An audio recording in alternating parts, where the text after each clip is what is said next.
Welcome, friend, to another journey together. We're so glad to have you here.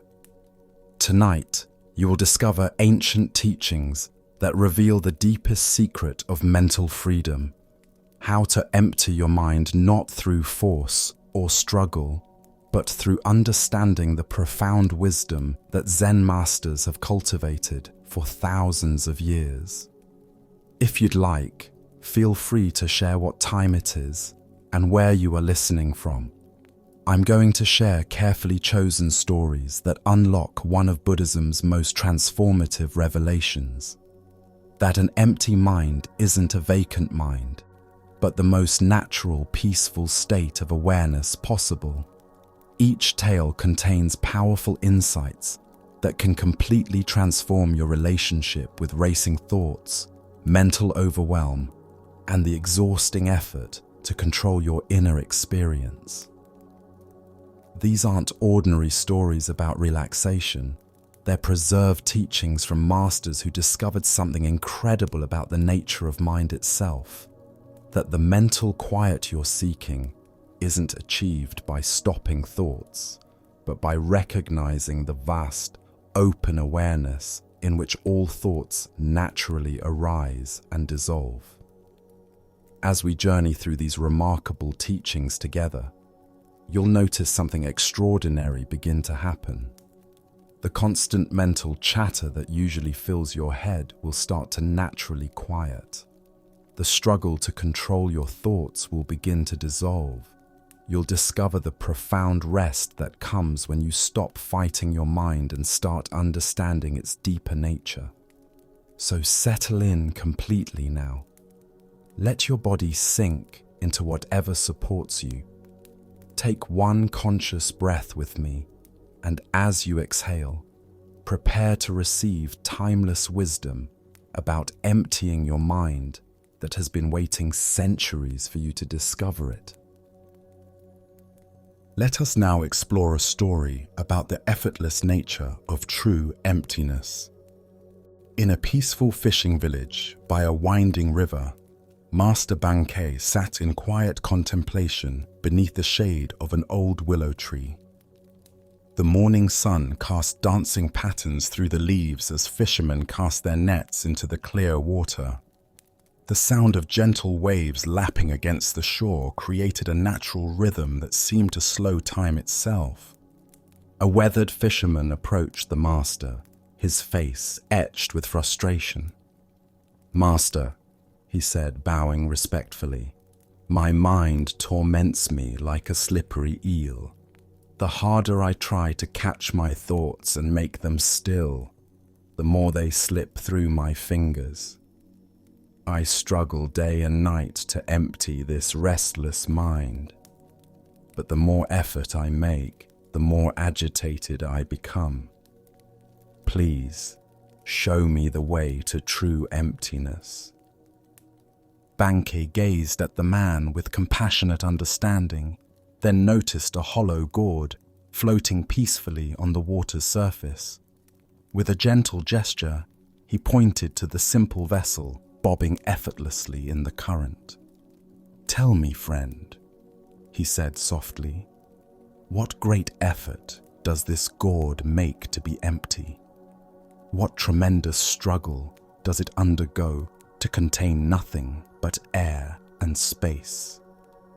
The fisherman followed the master's gaze and watched the gourd drift silently with the flow of the river. After a long moment, he replied, "It makes no effort at all, master. It simply is empty. The gourd doesn't fight to achieve emptiness. It naturally contains space within its walls." Bankei smiled, his eyes twinkling with gentle wisdom. "Then tell me, why do you work so hard to become what you already are? Why do you struggle to achieve what is your most fundamental nature?" The fisherman stared at the floating gourd, and something shifted in his understanding. The very effort to force emptiness was what filled his mind with struggle. In that moment of recognition, his restless seeking quieted.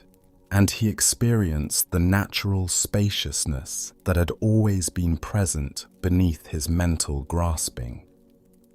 The Buddha once said, "You are perfect as you are, and you could use a little improvement." This ancient wisdom illuminates the paradox at the heart of spiritual practice. We exhaust ourselves trying to achieve a state of emptiness that is already our fundamental nature, like the gourd that doesn't struggle to be hollow. Why do we make such tremendous effort to become empty when emptiness is our original condition? Zen Buddhism points to our deeply ingrained habit of doing rather than being. We've been conditioned to believe that all meaningful change requires effort, struggle, and achievement. This works well for external accomplishments, but when applied to inner transformation, it often creates the very obstacles we're trying to overcome. The mind that tries to empty itself is like someone digging a hole to find space. The very act of digging creates more dirt, more disturbance, more complexity. Each thought about achieving emptiness adds another layer of mental activity. Each effort to stop thinking generates more thoughts about the process of stopping thoughts. Consider how this pattern manifests in your daily meditation practice. You sit down with the intention to quiet your mind, but then notice how active your thoughts are. This noticing creates commentary. I'm thinking too much. I should be calmer by now. Why is this so difficult? Each of these thoughts is like trying to smooth water with your hand. The very action creates more ripples. Zen Master Huang Po taught, "Your everyday mind, that is the way." This points to the truth that enlightenment isn't something we attain through effort, but something we recognize as already present. The gourd doesn't become empty. It reveals its essential nature when we look clearly at what it actually is. The fisherman's eel-like thoughts represent our habitual relationship with mental phenomena. We chase after thoughts to catch them, hold them, examine them, or push them away. But thoughts, like eels, become more elusive the more we grasp at them. When we stop chasing and simply observe, we discover that thoughts arise and pass away naturally in the space of awareness, like waves appearing and dissolving in the ocean. This doesn't mean we become passive or stop engaging with life. The gourd is empty, yet it serves its function perfectly, carrying water when needed and floating freely when not. Our natural emptiness allows us to respond appropriately to each moment without the accumulated burden of endless mental resistance. In Zen practice, we learn to distinguish between the space of awareness and the contents that arise within it. Thoughts, emotions, and sensations are like clouds passing through the vast sky of consciousness. The sky doesn't effort to push clouds away or struggle to remain clear. It simply provides the open space in which all weather patterns can arise and dissolve. Tonight, as you notice the familiar pattern of trying to control or improve your mental state, remember the floating gourd. Can you rest in the recognition that your essential nature is already the spacious awareness you seek? Can you allow thoughts to arise and pass away like ripples on water without adding the extra layer of effort to make them different? As the Buddha taught, nothing can harm you as much as your own thoughts unguarded, but once mastered, nothing can help you as much as your own thoughts. The mastery he speaks of isn't control through force, but recognition of the natural emptiness in which all thoughts appear and disappear. As we continue our journey through the wisdom of Zen Buddhism, let us turn to a tale about expression beyond words. At a vibrant village festival filled with colorful lanterns and the scent of incense, Master Hakuin walked among the celebration when the rhythmic beating of drums drew his attention. Following the sound, he discovered a drummer whose playing was so captivating that crowds had gathered in silent amazement, their faces lit with wonder. The drummer moved with fluid grace, his body swaying in perfect harmony with each beat. His face radiated pure joy and concentration, completely absorbed in the music flowing through him. What made this scene even more remarkable was that the drummer had been born without the ability to speak. He lived in a world of eternal silence, yet created the most eloquent rhythm anyone had ever heard. A curious student approached Hakuin, puzzled by what he witnessed. "Master, how can someone who cannot make words create such perfect music? How does someone locked in silence produce sounds that speak to everyone's heart?" Hakuin observed the drummer for several moments, noting the man's complete presence and the way he seemed to disappear entirely into the rhythm. During a break in the performance, the master approached the drummer with gentle gestures, asking through signs why his drumming touched people so deeply. The drummer's eyes lit up with understanding. He smiled and pointed first to his throat, acknowledging his inability to speak. Then he touched his head and made a sweeping motion, as if clearing something away. Finally, he picked up his drumsticks and began to play on an imaginary drum, making no actual sound, yet moving with such precision and grace that the watching crowd could almost hear the phantom rhythm pulsing through the air. "You see," Hakuin told his student, his voice filled with appreciation, "this man cannot fill his mind with the constant chatter of words. So his body speaks the deeper language that exists before thoughts form. He empties himself so completely into the drum that there is no drummer left, only pure drumming, no separation between player and played, between silence and sound." The student watched with new eyes as the drummer resumed his performance, noticing how the man's eyes remained closed and his face reflected complete peace, as if he had dissolved entirely into the rhythm itself, becoming one with the music that flowed through him. Buddha's wisdom reminds us, silence is not silent. Silence speaks. It speaks most eloquently. The heart of this lesson lies in understanding how emptiness enables the most authentic expression. The mute drummer's limitation becomes his greatest strength, revealing how the absence of one form of communication opens space for a deeper, more universal language. Why do we often struggle to express our deepest truths? Buddhist psychology explains that our constant internal dialogue creates interference with authentic expression, like radio static that drowns out a clear signal. Our mental commentary, self-consciousness, and need to find the right words often block the natural flow of creativity and genuine communication. The drummer's silence isn't a limitation, it's a doorway to pure expression.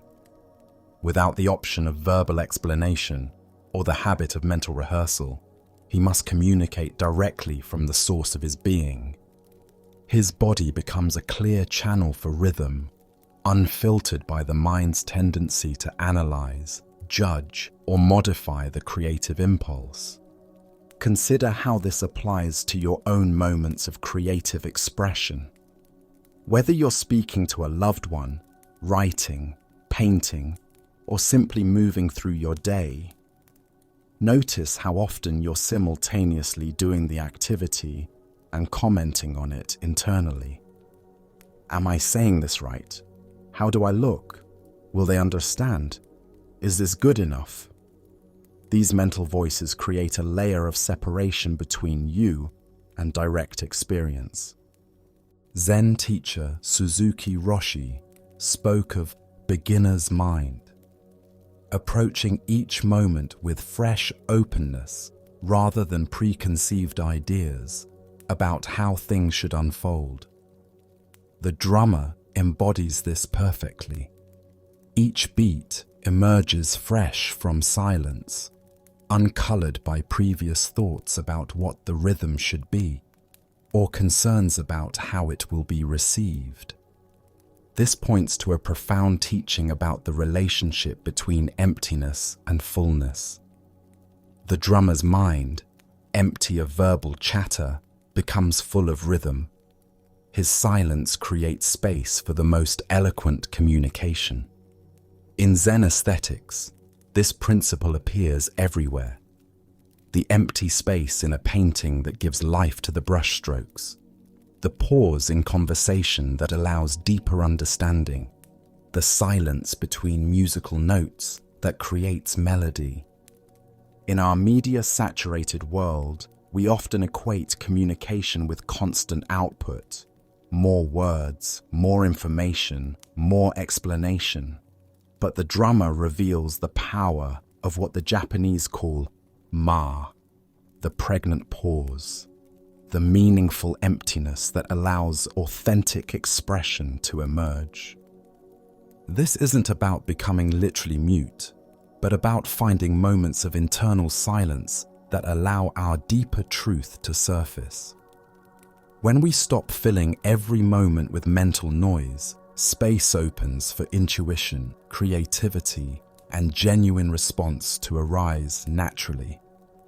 Tonight, as you engage in conversation or creative activity, can you experiment with small moments of internal silence? Can you allow responses to emerge from stillness rather than from the habitual rush to fill space with words or actions? Perhaps you'll discover that your most authentic expression arises not from thinking about what to say, but from the empty space where thinking stops. As the Buddha taught, better than 1,000 hollow words is one word that brings peace. The drummer's soundless rhythm reminds us that the most profound communication often emerges from the deepest silence. Let us now turn to a story about the hidden wisdom in repetitive action. In a remote mountain monastery where morning mist clung to ancient pine trees, there lived a monk whose singular duty was sweeping the stone courtyard.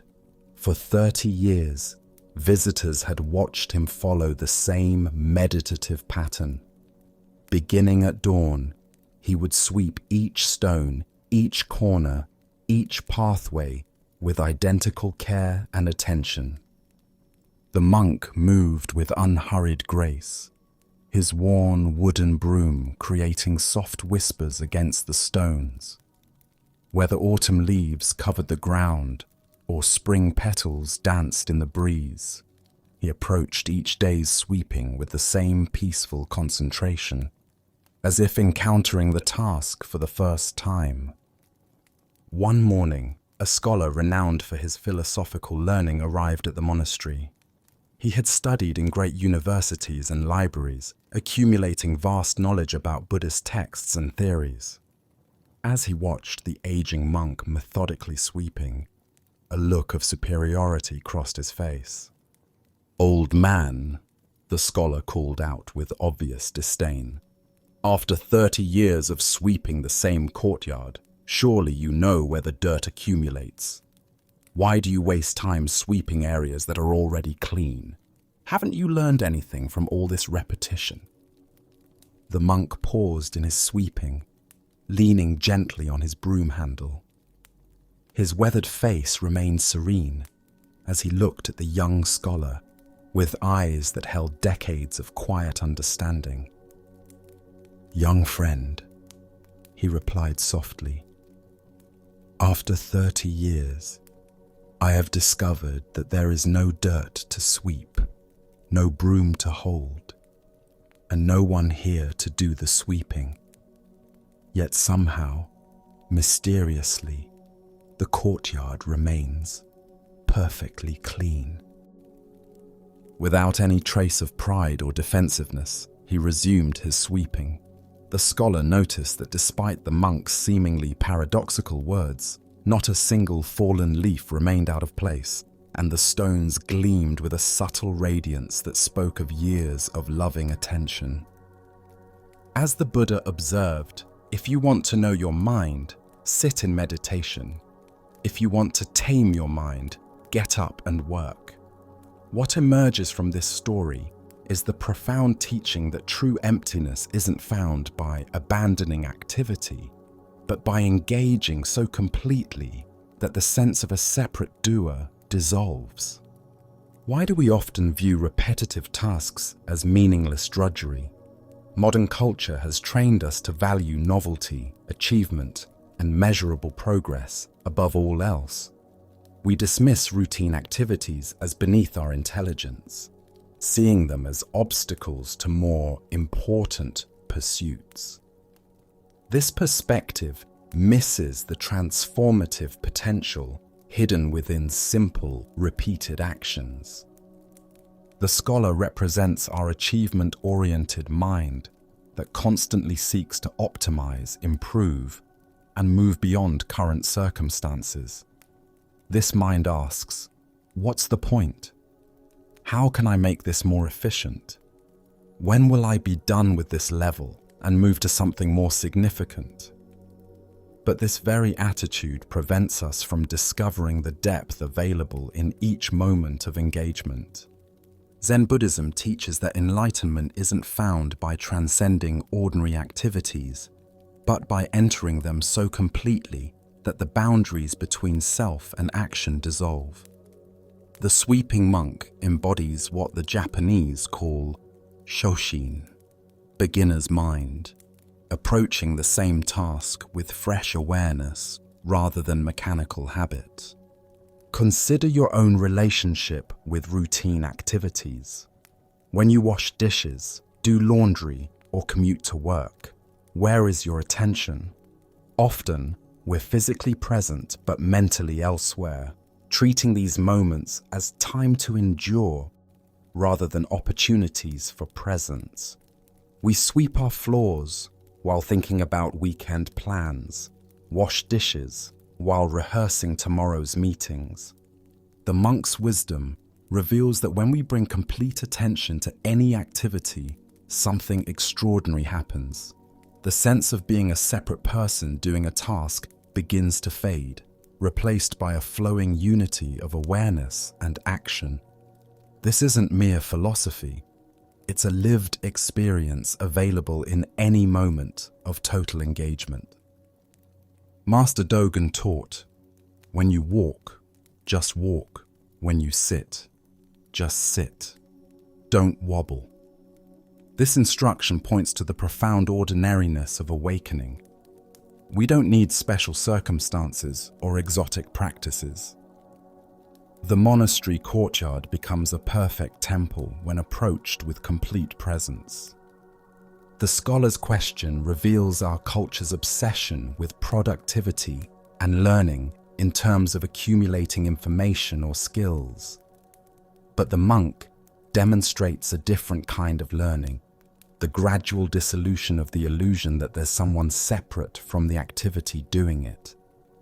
After 30 years, the sweeping has swept away the sweeper. This doesn't mean the monk has become passive or unconscious. Notice that the courtyard remains immaculately clean, suggesting precision and care beyond what mere mechanical effort could achieve. When the sense of effortful doing relaxes, action becomes more effective, not less. In Zen monasteries, work practice is considered as valuable as formal meditation. Sweeping, cooking, gardening all become opportunities to dissolve the artificial boundary between spiritual practice and daily life. The monk's broom becomes his meditation cushion, each stroke a moment of complete presence. Tonight, as you engage in some simple, routine activity, perhaps brushing your teeth, preparing food, or tidying your space? Can you experiment with complete presence? Can you release the mind's tendency to be elsewhere and discover what happens when you fully inhabit the task at hand? You might find that in moments of total engagement, the questioner and the questioned disappear, leaving only the pure activity itself. As the Buddha taught, thousands of candles can be lighted from a single candle, and the life of the candle will not be shortened. Happiness never decreases by being shared. The monk's 30 years of sweeping light, countless moments of presence, each stroke a candle illuminating the ordinary magic of complete attention. Now, let us explore a Zen story about learning from silence itself. High in the misty mountains, where ancient peaks touch the sky, a restless student made the arduous climb to find the hermit master Tokusan. He had heard stories of the master's profound wisdom and traveled for days through treacherous paths, driven by an urgent hunger for teaching and understanding. The student's mind raced with anticipation as he navigated rocky trails and steep slopes. He had prepared countless questions about meditation, enlightenment, and the nature of reality. His backpack was heavy with Buddhist texts he hoped to discuss, and his heart was full of expectations about the profound teachings he would receive. After hours of searching through bamboo groves and along narrow ridges, he finally discovered the master sitting in perfect stillness, facing a blank rock wall. Tokusan sat so motionlessly that he seemed to have become part of the mountain itself, his presence both utterly ordinary and mysteriously profound. "Master," the student called out, breathing heavily from his climb and bowing respectfully. "I have traveled far and endured great hardship to learn from you. Please teach me the secret of emptying my mind.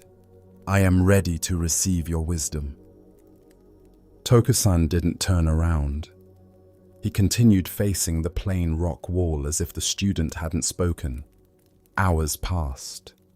The morning mist lifted, revealing the vast mountain landscape, but still the master remained motionless, gazing at the unremarkable stone surface. The student's initial patience gradually transformed into confusion, then frustration, then irritation. He had expected dialogues about deep philosophical matters, not this seemingly endless silence. "Master!" he finally burst out, his voice echoing off the rock walls. "I've been waiting for hours.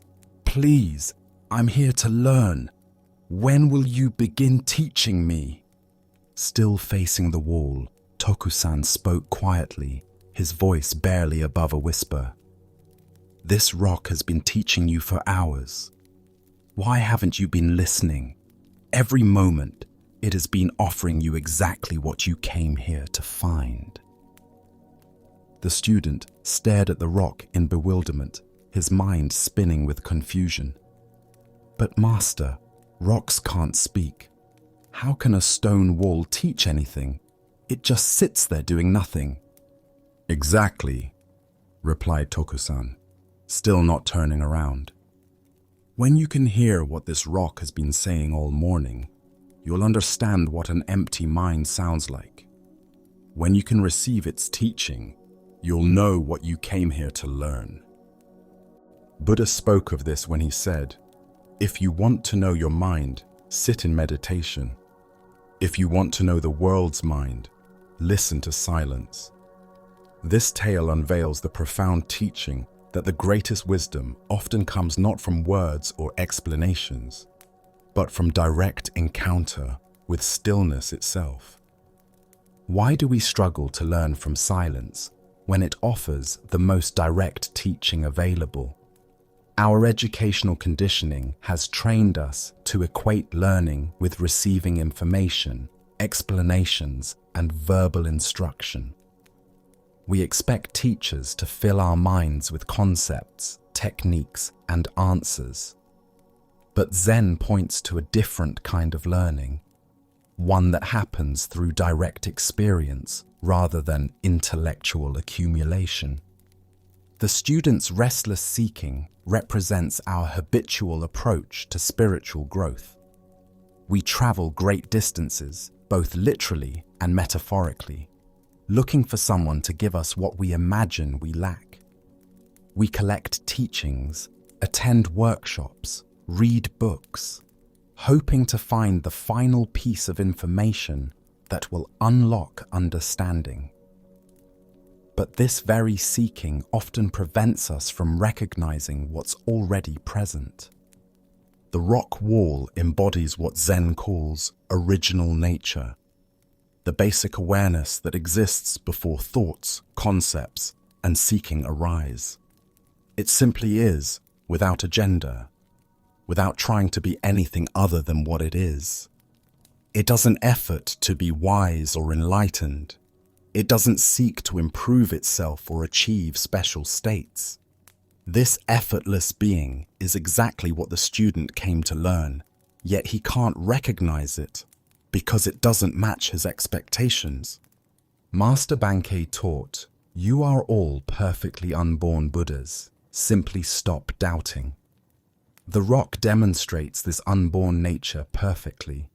It has never not been exactly what it is. It doesn't wonder if it's enlightened enough, or worry about its spiritual progress. This natural state of being, before the mind complicates it with seeking and dissatisfaction, is what Zen practice points toward. Consider how often you seek teachings or experiences to fix your mind or achieve special states of consciousness. Notice the assumption that wisdom must come from outside yourself, through special practices or exotic experiences. The rock wall suggests that what you're seeking is actually the natural state of awareness itself, the simple presence that exists right now, reading these words. The student's inability to hear the rock reveals how our conceptual mind filters experience. We divide reality into categories: meaningful and meaningless, spiritual and ordinary, teaching and non-teaching. But the rock offers the most fundamental teaching: how to simply be present without agenda, without the need to be anywhere else or achieve anything different. In Zen temples, students often sit facing blank walls for hours or even years.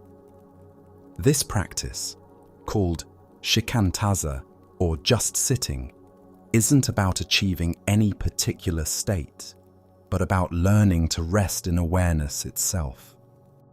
The wall becomes a mirror, reflecting back the student's own restless seeking and gradually revealing the peace that exists when seeking stops. Dogen Zenji said, "To study the Buddha way is to study the self. To study the self is to forget the self." The rock wall teaches this forgetting, not through explanation, but through its own example of existence, without self-consciousness or spiritual ambition. Tonight, as your mind fills with thoughts about tomorrow's responsibilities or ongoing concerns, can you remember the teaching of the silent rock? Can you find a moment to simply be present without trying to achieve, improve, or understand anything? Perhaps you'll discover that the peace you seek isn't hidden in complex teachings, but available in the simple recognition of awareness itself. As the Buddha taught, peace comes from within, do not seek it without. The rock wall points us home to this inner silence, not as an achievement, but as our most natural state, always present beneath the mind's constant searching. Our next story is about capturing the essence of what cannot be grasped. In a serene monastery garden, where morning light filtered through delicate bamboo leaves, Master Seshu sat peacefully with brush in hand, painting with the focused attention of decades of practice. His movements were fluid and precise, each stroke emerging from deep stillness and returning to quietude. A young artist who had heard of the master's legendary paintings approached with eager anticipation. He had traveled from the bustling city, carrying his own brushes and paints, hoping to learn the techniques that made Seshu's work so profound. The young man had studied with many teachers, mastering various styles and methods, yet something essential remained elusive in his own artistic expression. "Master," the young artist said, bowing respectfully as he watched Seshu's brush dance across the rice paper, "your paintings capture the very essence of emptiness itself. They breathe with life while containing nothing solid. What is your secret? What technique allows you to paint with such spiritual depth?" Seshu continued painting without looking up, his brush moving with the natural rhythm of breathing. The bamboo taking shape on the paper seemed to sway with invisible wind, its leaves appearing to whisper ancient secrets. "I paint only what isn't there," he replied quietly, his voice carrying the same gentle authority as his brushstrokes. The young artist leaned closer, studying the emerging painting with confused intensity. "I don't understand, Master. You're clearly painting bamboo. I can see the stalks, the leaves, the delicate joints. How can you say you're painting what isn't there?" Seshu lifted his brush from the paper and held the painting up to catch the morning light. The bamboo appeared complete, yet somehow the empty spaces between the stalks seemed more alive and present than the painted elements themselves. The white areas of unpainted paper weren't merely background, they pulsed with energy and movement, creating the very essence of the bamboo grove. "Most painters," Seshu explained with gentle patience, "fill the emptiness with bamboo. They focus on adding more detail, more color, more defined form. But I use bamboo to paint the emptiness. The bamboo you see is just an excuse for the space to reveal itself. The true subject of the painting is what exists between the brush strokes." He handed the brush to the young artist, his eyes twinkling with warm encouragement. "Now you try. But remember, don't paint the bamboo. Let the bamboo paint the nothing. Allow the emptiness to use your brush to make itself visible." The young artist took the brush with trembling hands, suddenly understanding that he had been approaching art and perhaps life itself from entirely the wrong direction. The Buddha understood that form is emptiness and emptiness is form. This ancient wisdom shows us that true artistry, like true living, emerges not from adding more but from revealing what was always present. The master painter doesn't create beauty. He uncovers it by removing everything that obscures its natural expression. Why do we habitually try to fill emptiness rather than honor it? Our culture conditions us to equate value with accumulation, meaning with complexity, and success with addition. We believe that the more we add, more details, more explanations, more achievements, more possessions, the more complete and fulfilled we'll become. But Seshu's painting reveals the opposite. True mastery often lies in knowing what to leave out. The young artist represents our common approach to creativity and life. We focus on the forms, the techniques, the methods, the content, while missing the spaces that give those forms meaning. In music, the silence between notes creates rhythm. In architecture, the empty space inside walls creates rooms. In relationships, The comfortable silences create intimacy. Yet, we typically attend to the notes, the walls, and the words, while ignoring the essential emptiness that makes them meaningful. This principle extends far beyond artistic creation. Consider how you approach problem solving. Do you try to add more analysis, more options, more considerations? Or can you sometimes find solutions by removing complications, simplifying your approach, and creating space for clarity to emerge naturally? Zen calligraphy masters speak of one mind, one brush, one stroke. This doesn't mean painting carelessly, but rather allowing each mark to emerge from the same source of emptiness that Sesshu describes. When the painter's ego mind steps aside, the brush moves with natural spontaneity, guided by a wisdom deeper than technique. The master's instruction to let the bamboo paint the nothing points to a profound shift in creative consciousness. Instead of you painting the bamboo, you become a clear channel through which the essential nature of bamboo expresses itself. This requires letting go of preconceived ideas about what the painting should look like and trusting the natural intelligence that flows through empty awareness. Master Huang Po taught, "The foolish reject what they see, not what they think. The wise reject what they think, not what they see." Most artists become so focused on their mental concepts of bamboo that they miss the living essence standing before them. Sesshu suggests painting from direct perception rather than accumulated ideas. This teaching applies to every aspect of life. In conversation, can you listen to the silence between words, where understanding actually lives? In decision-making, can you access the space between thoughts, where wisdom naturally arises? In relationships, can you appreciate the emptiness that allows love to flow, rather than trying to fill every moment with activity or explanation? The Japanese aesthetic principle of ma, meaningful emptiness, appears throughout their art forms. The pause in poetry that allows deeper meaning to resonate. The empty corner in a room that creates a sense of spaciousness. The single flower arrangement that honors the beauty of simplicity over abundance. Tonight, as you engage in any creative activity, whether cooking, writing, arranging your living space, or simply having a conversation, can you experiment with Sesshu's approach? Can you focus less on what you're adding and more on the space you're creating?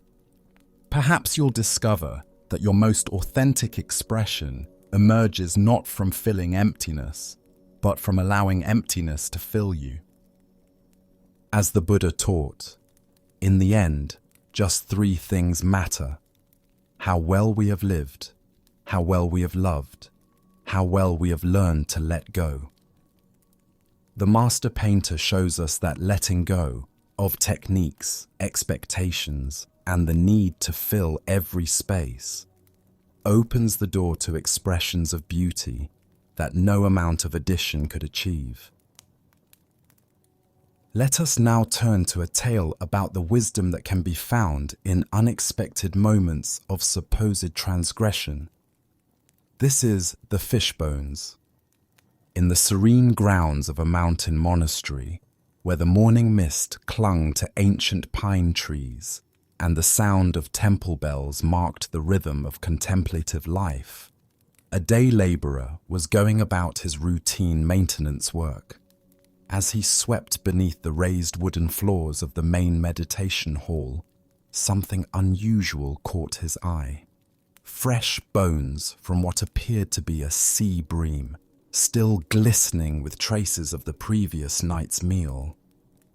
The worker's heart raced with the significance of his discovery. Fish was strictly forbidden in the monastery. The monastic code was clear about avoiding meat, and these bones represented a serious violation of the community's most fundamental dietary principles. This was scandal, worthy of immediate attention from the highest authority. Clutching the evidence in his weathered hands, the laborer hurried across the temple grounds to find the master. "Master! Master!" he called out, his voice carrying both excitement and moral indignation. "Look what I found under the monk's hall! Fresh fish bones! How embarrassing to have such evidence of rule-breaking turn up here at the temple! What will people think of our community's discipline?" The master, who had been quietly tending to his morning tea, looked up with eyes that held no surprise, no shock, no disappointment.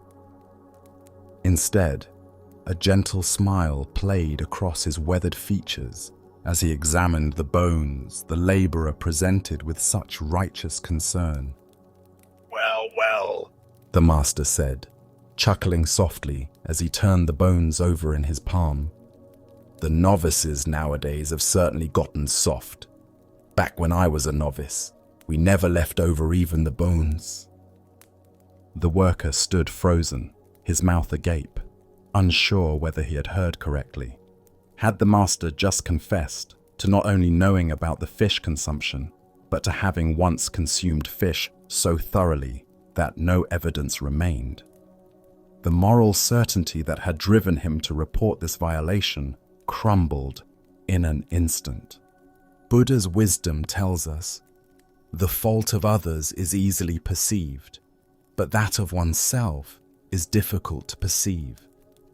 This teaching relates profoundly to our human tendency to focus on the perceived failures of others while remaining blind to our own imperfections and the complexity of any situation.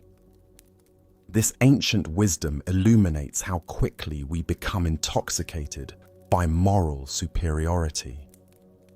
The laborer's excitement at discovering evidence of wrongdoing reveals a troubling aspect of human nature: our eagerness to find fault in others, especially when we perceive them as having higher standards or more spiritual authority than ourselves. Why do we derive such satisfaction from discovering the imperfections of those we consider our moral or spiritual superiors? This impulse often stems from what Zen calls comparative mind, the ego's strategy for establishing its worth by diminishing others. When we find evidence of their humanity, their mistakes, their moments of weakness, we feel temporarily elevated, as if their fallibility somehow increases our own virtue. The worker rushed to judgment based on appearances, never considering the full context of what he had discovered. Perhaps the fish was donated food that would have been wasted. Perhaps it was medicine prescribed for an ailing monk. Perhaps it represented an act of compassion rather than self-indulgence. His assumption that he understood the complete moral picture from a single piece of evidence reveals the dangerous simplicity of self-righteous thinking. We can observe this same pattern in our daily interactions. How quickly we jump to conclusions about people's motivations based on limited information. A coworker leaves early and we assume laziness, never considering family obligations. A friend doesn't respond to messages and we assume indifference, never considering their personal struggles.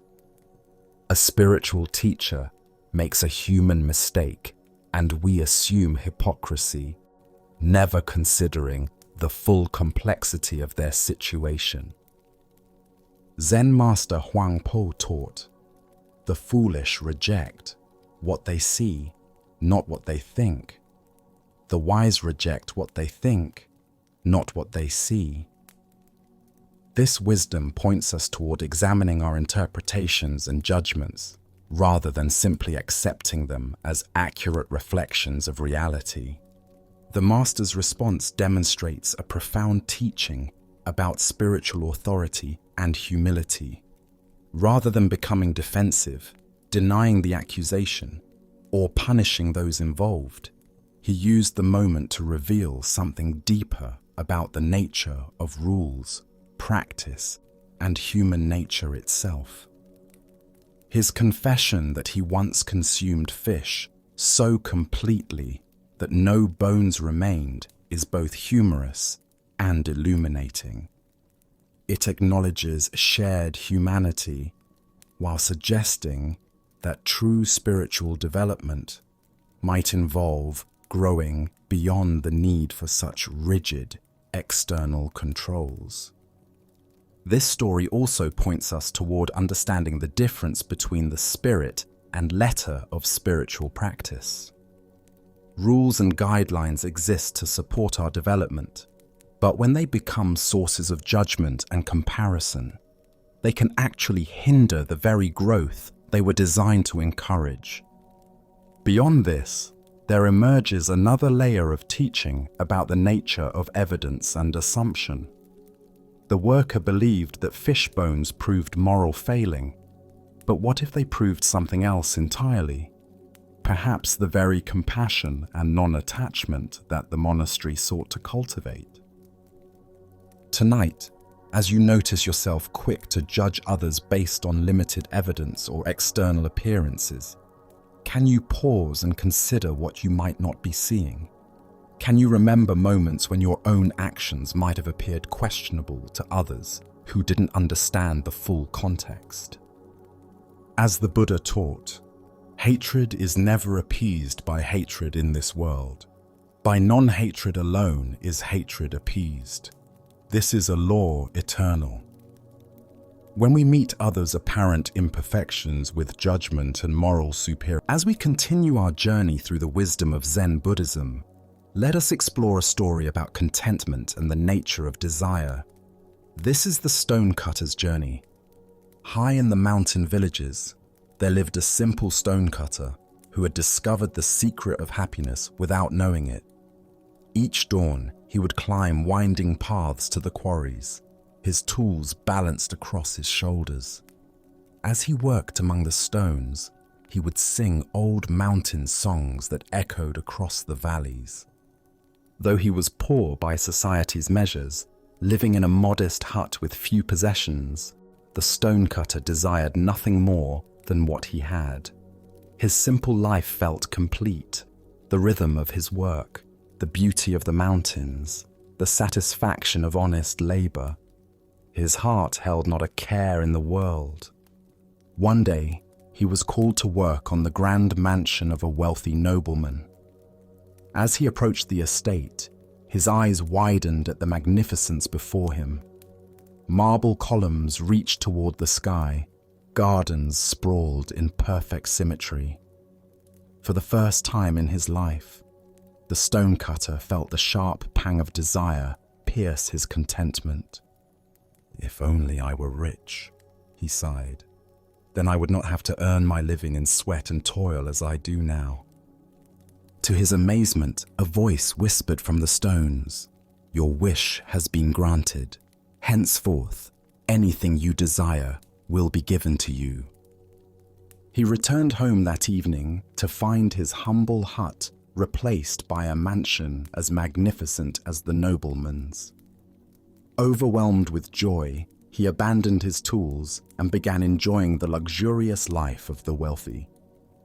But one hot afternoon, gazing from his ornate window, he saw the king's royal procession passing by. The monarch sat in cool shade, surrounded by noblemen and servants, appearing serene and powerful above the common heat. "How I wish I were a king myself," he thought, and immediately found himself reclining in silk cushions within the royal carriage. But the carriage proved warmer than expected. Even through thick walls, the sun's heat penetrated relentlessly. "I wish I were the sun," he declared, and found himself sending waves of light and heat across the universe. As the sun, He felt magnificent and all-powerful until thick storm clouds gathered, completely blocking his rays. I wish to be a cloud. And so he became a massive storm cloud, glorying in his power to block the sun. But as he transformed into falling rain, he encountered an enormous rock that blocked his path completely. A mere rock more powerful than I? I wish to be a rock. Suddenly, he stood tall upon the mountainside, feeling he had achieved true permanence. But soon, he heard chipping sounds at his base. Looking down, he saw a tiny human figure cutting chunks of stone away. A puny creature more powerful than me. I want to be a man again. And so he found himself once more a stone cutter, climbing familiar mountain paths. But now something had changed. As he shaped stones and felt mountain breezes, his heart swelled with deep contentment.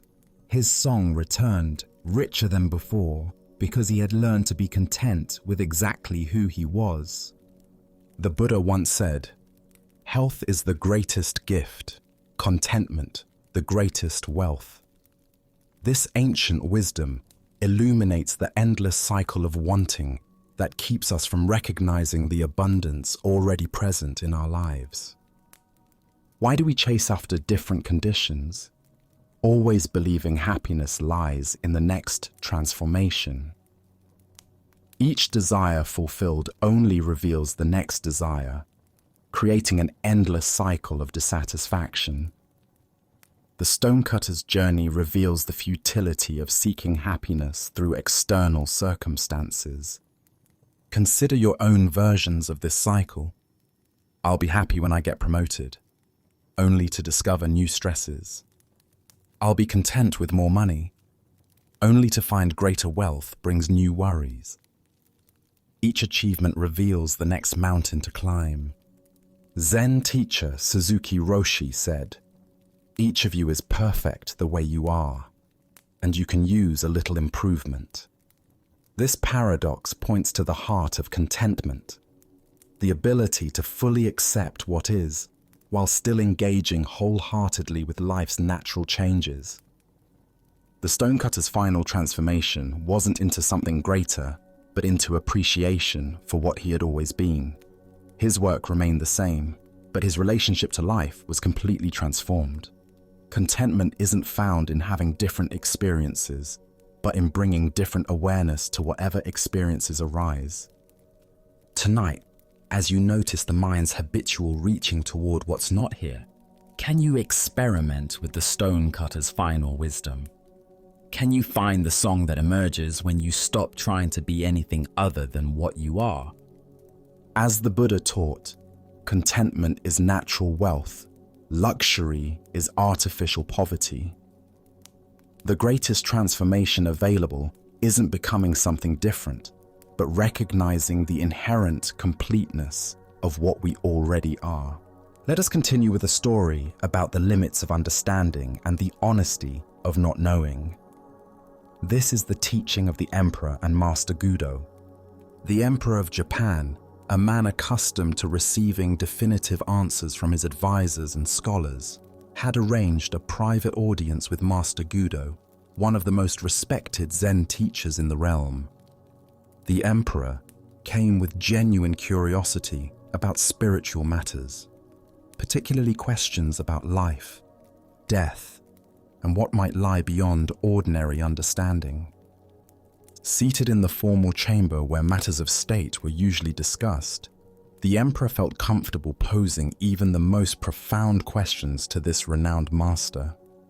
After all, if anyone would possess answers to life's deepest mysteries, surely it would be an enlightened Zen teacher who had spent decades in contemplation and practice. Master Gudo, the Emperor began with the directness that comes from a lifetime of authority. I have a question that has troubled many great minds throughout history. What happens to a man of enlightenment after death? Surely someone of your spiritual attainment would understand such matters. The emperor expected a profound discourse on the nature of consciousness after physical death, perhaps insights into rebirth, karma, or the eternal nature of enlightened awareness. He was prepared to hear about subtle realms, the dissolution of individual consciousness into cosmic unity, or other elevated teachings that would satisfy his curiosity about this ultimate mystery. Instead, Master Gudo looked at the emperor with complete equanimity and gave the most honest answer possible. "How should I know?" The emperor was taken aback.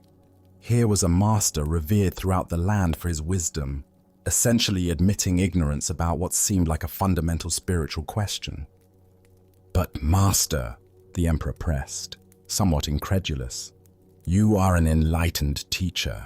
Surely you must have special knowledge about such things." Gudo's response was immediate and perfectly logical. "Yes, sir, but not a dead one." The simplicity of this exchange contains a profound teaching about the nature of genuine wisdom and the difference between authentic understanding and pretended knowledge. As the Buddha taught, "I know nothing except the fact of my ignorance." This ancient wisdom illuminates the profound honesty that characterizes true spiritual maturity, the willingness to admit the limits of one's knowledge, rather than pretending to understand what cannot be known from one's current position. Why do we expect spiritual teachers to have answers to questions that can only be resolved through direct experience? Zen Buddhism emphasizes the importance of distinguishing between conceptual knowledge and lived understanding, between what we can theorize about and what we can actually know. Master Gudo's response wasn't a failure of wisdom, but a demonstration of it.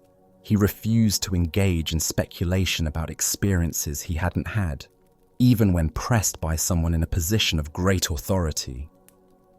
His honesty revealed more wisdom than any elaborate theory about post-death consciousness could have provided. Consider how often in daily life we pretend to know things we don't actually know. Whether it's offering confident opinions about complex social issues, giving definitive advice about other people's relationships, or claiming certainty about uncertain outcomes, we often feel pressured to appear knowledgeable rather than admitting the limits of our understanding. The emperor's assumption that enlightenment should include knowledge about death reflects a common misconception about spiritual development. We imagine that awakening provides a comprehensive database of cosmic information rather than a fundamental shift in how we relate to not knowing. In Zen practice, we cultivate what Suzuki Roshi called "don't know mind," a state of open awareness that doesn't need to fill every gap in understanding with theories or beliefs. This isn't ignorance, but a wise recognition that direct experience is more valuable than second-hand information. Zen Master Linchi taught, "There is nothing special to do, nothing special to learn." Enlightenment doesn't grant supernatural knowledge about matters beyond ordinary experience. A living master knows about living. What happens after death remains in the realm of speculation until one actually dies. The Buddha said, "Believe nothing merely because you have been told it. But whatsoever, after due examination and analysis, you find to be conducive to the good, the benefit, the welfare of all beings, that doctrine believe and cling to." Even the Buddha encouraged direct investigation over accepting claims based on authority. Gudo's teaching reveals the freedom that comes from releasing the need to have opinions about everything. How much mental energy do we waste constructing theories about things we cannot possibly know? How much suffering comes from worrying about scenarios we can only imagine? Look deeply at your own relationship with not knowing. Where do you pretend certainty to avoid the discomfort of uncertainty? What would change if you could say, "I don't know," with the same confidence that Master Gudo displayed. The emperor sought knowledge about death from someone who was vibrantly alive. But true wisdom might be found not in accumulating information about future experiences, but in fully engaging with present reality. The mystery of death is honored not by pretending to solve it, but by living authentically in the face of it. Tonight, as you encounter questions about the future, about others' motivations, or about cosmic mysteries, can you remember Master Gudo's honest simplicity? Can you find the courage to admit when you don't know, discovering that don't know mind might be wiser than all our clever theories? Buddha's wisdom reminds us, the only true wisdom is in knowing you know nothing. In a world full of false certainties and confident ignorance, the Master's honest, "How should I know?" points toward a more genuine relationship with mystery, one that honors what cannot be known, while fully embracing what can be directly experienced. As we continue our journey through the wisdom of Zen Buddhism, we encounter a teaching about the profound liberation that comes through releasing our attachment to identity. This is the story of a seeker's ultimate discovery. For countless years, a devoted monk has wandered through distant lands, seeking the legendary realm where Buddha himself resides. This quest has consumed his entire adult life, driving him through scorching deserts, over treacherous mountain passes, and across vast plains where few travelers dare venture. Every step has been motivated by an unwavering belief that somewhere beyond the ordinary world lies a perfect place where all suffering ends and ultimate truth becomes directly accessible. His journey has required tremendous sacrifice. He has given up the comfort of a settled home, the security of a steady community, and the simple pleasures that make ordinary life meaningful. His body bears the marks of this extended pilgrimage. Feet hardened by endless walking, skin weathered by exposure to harsh climates, and the lean frame of someone who has often gone without adequate food in pursuit of his spiritual goal.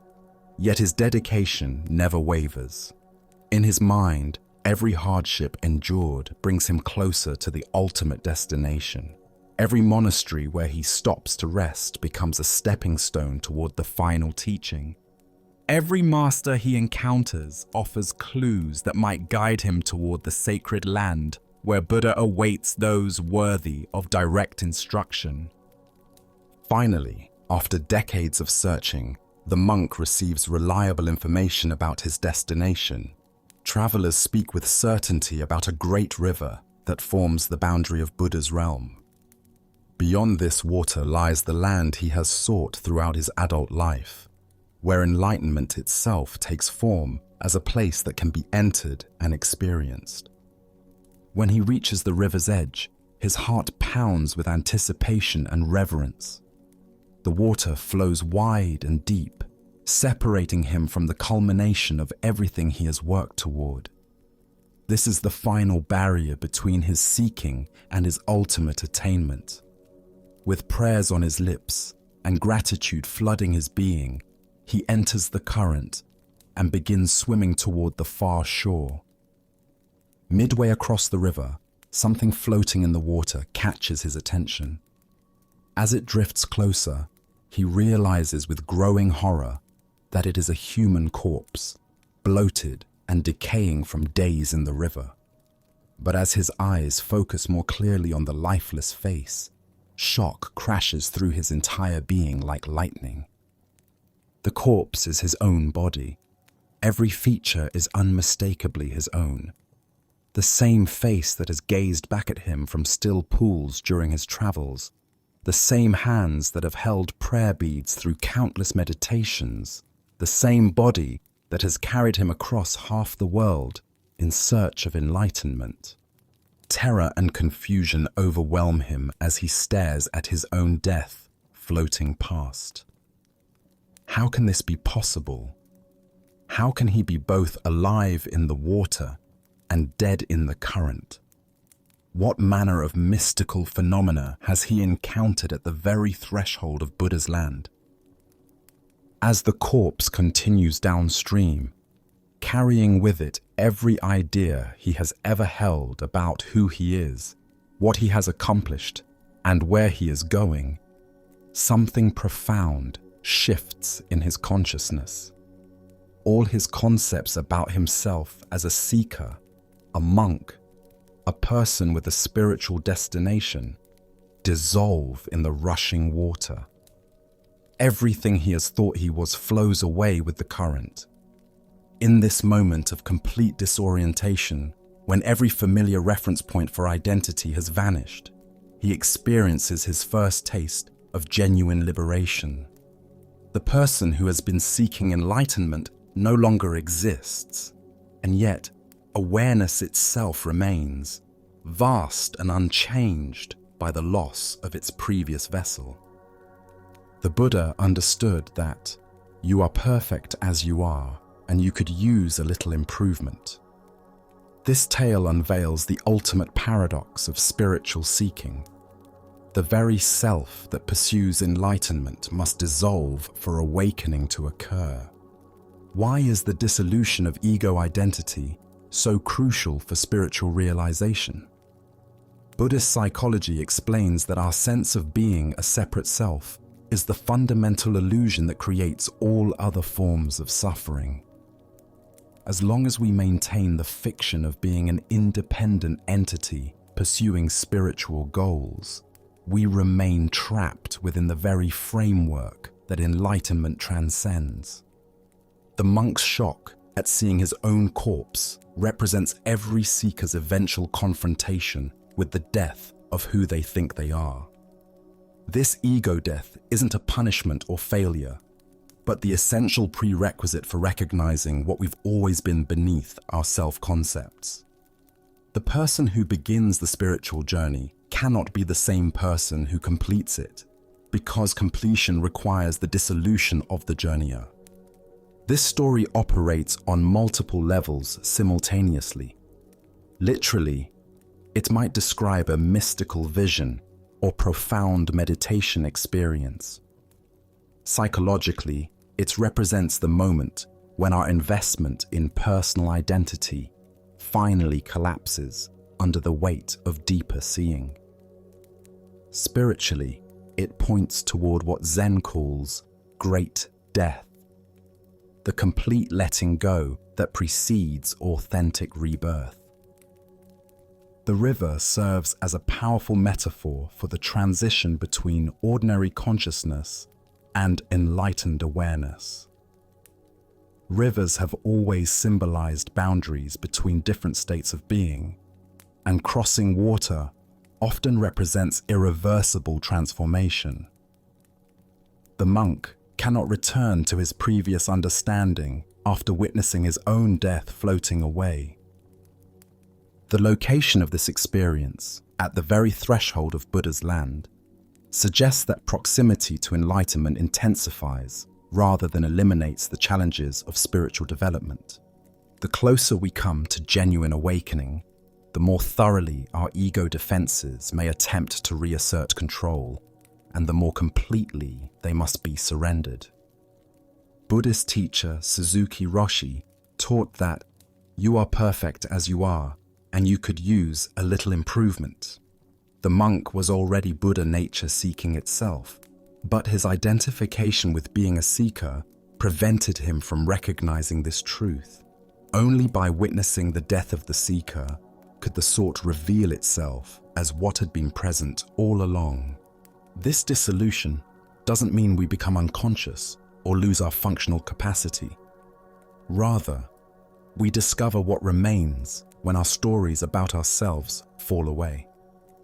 Beneath the narrator of our personal drama lies awareness itself, unconditioned, unborn, and unafraid of any experience, including the experience of its own apparent death.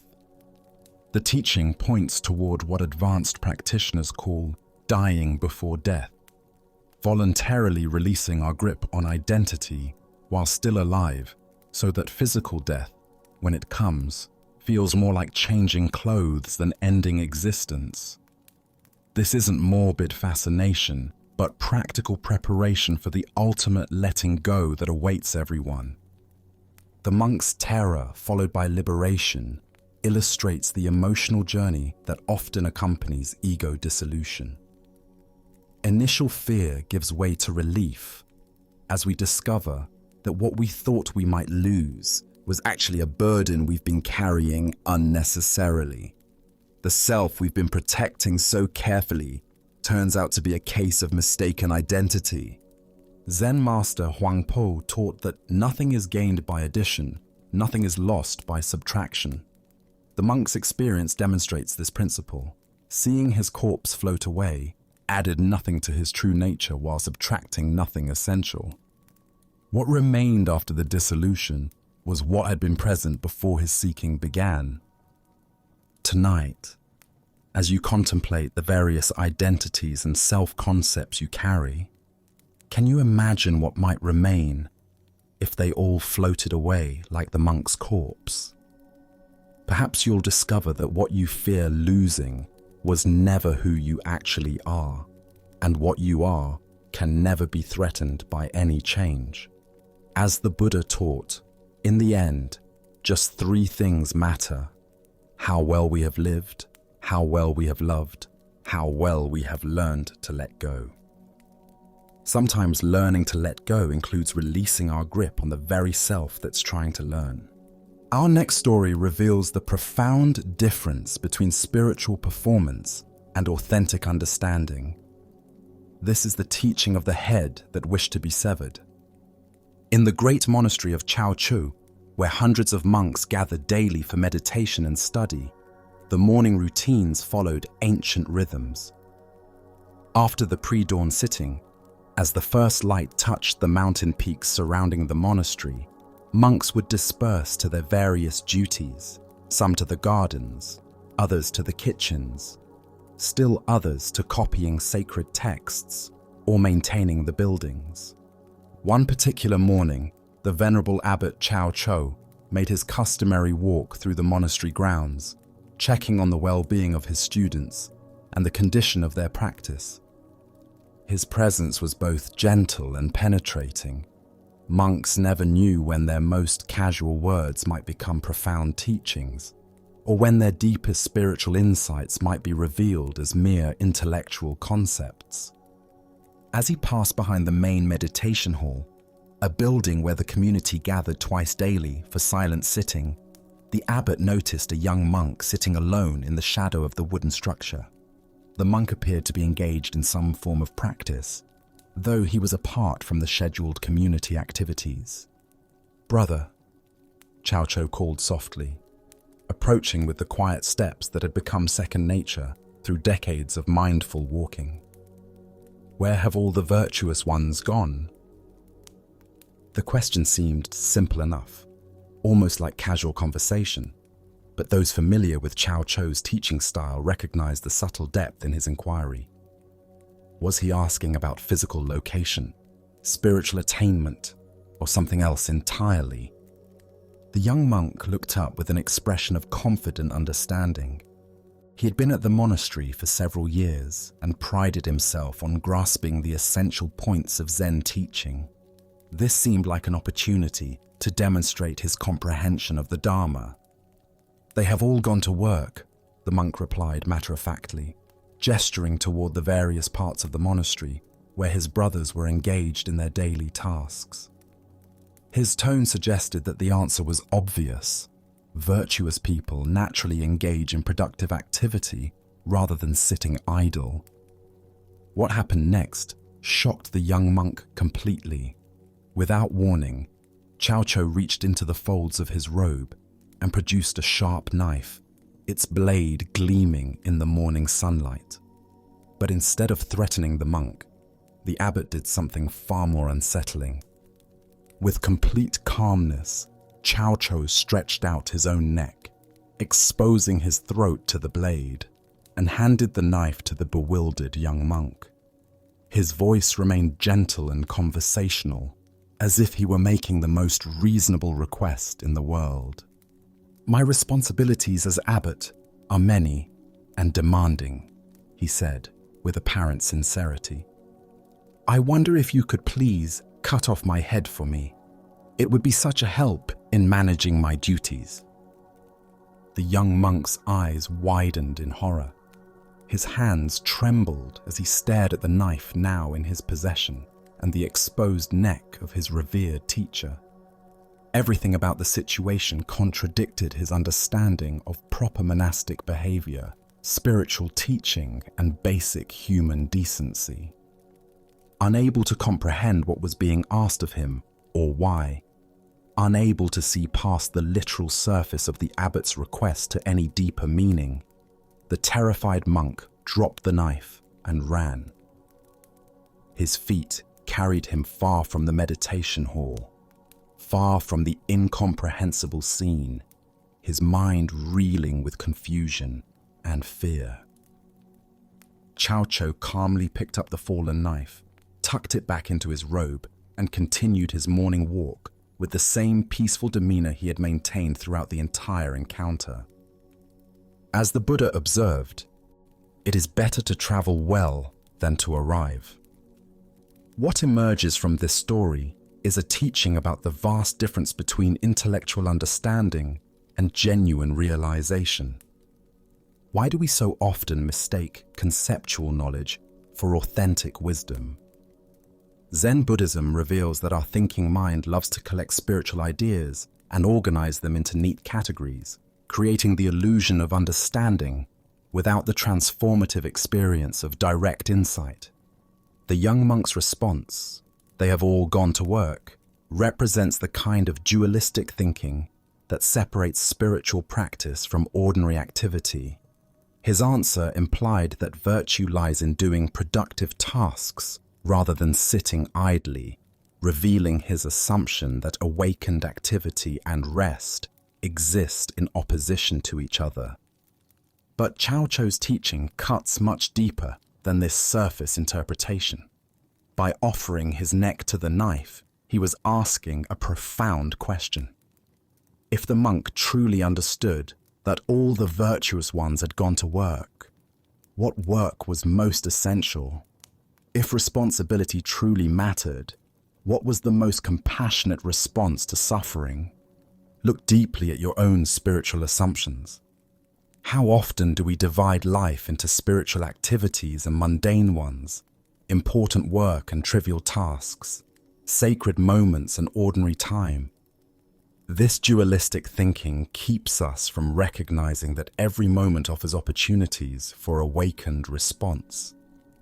The abbot's gesture points toward the heart of Zen understanding. Genuine compassion sometimes requires actions that transcend conventional thinking.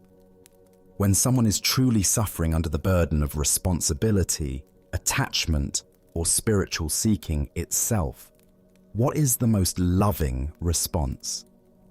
Sometimes it requires cutting through the very thing that seems most precious: our concepts, our roles, even our sense of separate self. Zen master Linji taught, "If you meet the Buddha on the road, kill the Buddha." This famous saying points to the same radical teaching Cao Cho offered.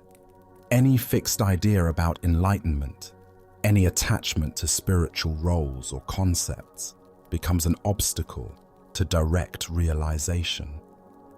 True compassion sometimes requires destroying the very thing we think we're trying to protect. The young monk's terror and flight revealed how completely he missed this deeper level of teaching. He remained trapped in literal interpretation, unable to see past the surface of the abbot's words to their transformative invitation. His spiritual understanding, though articulate, remained purely conceptual. Consider your own relationship to spiritual responsibility and helping others. When someone asks for help with their suffering, do we offer concepts and advice, or do we respond from a deeper place of understanding? Are we willing to sacrifice our comfortable spiritual positions to meet others exactly where they are? This ancient wisdom illuminates the difference between talking about virtue and embodying it.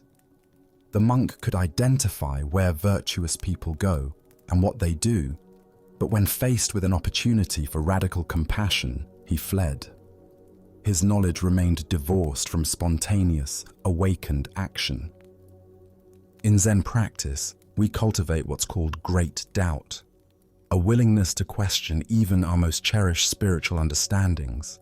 This doubt isn't cynicism, but openness to discoveries that transcend our current conceptual frameworks. Are we prepared to have our spiritual certainties challenged, even destroyed, if it serves awakening? Tonight, as you encounter opportunities to help others with their burdens, can you sense the difference between offering what you think they need and responding from genuine understanding?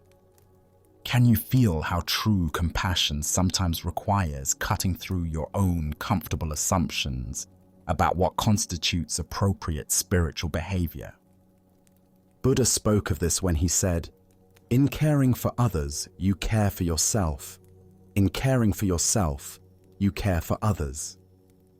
The abbot's offer to sacrifice his own head points toward this non-dual understanding. When we truly see interconnection, the boundaries between self and other, helper and helped, begin to dissolve into spontaneous, compassionate action. Let us continue our journey with a story about compassionate teaching and the profound wisdom that can emerge from moments of transgression.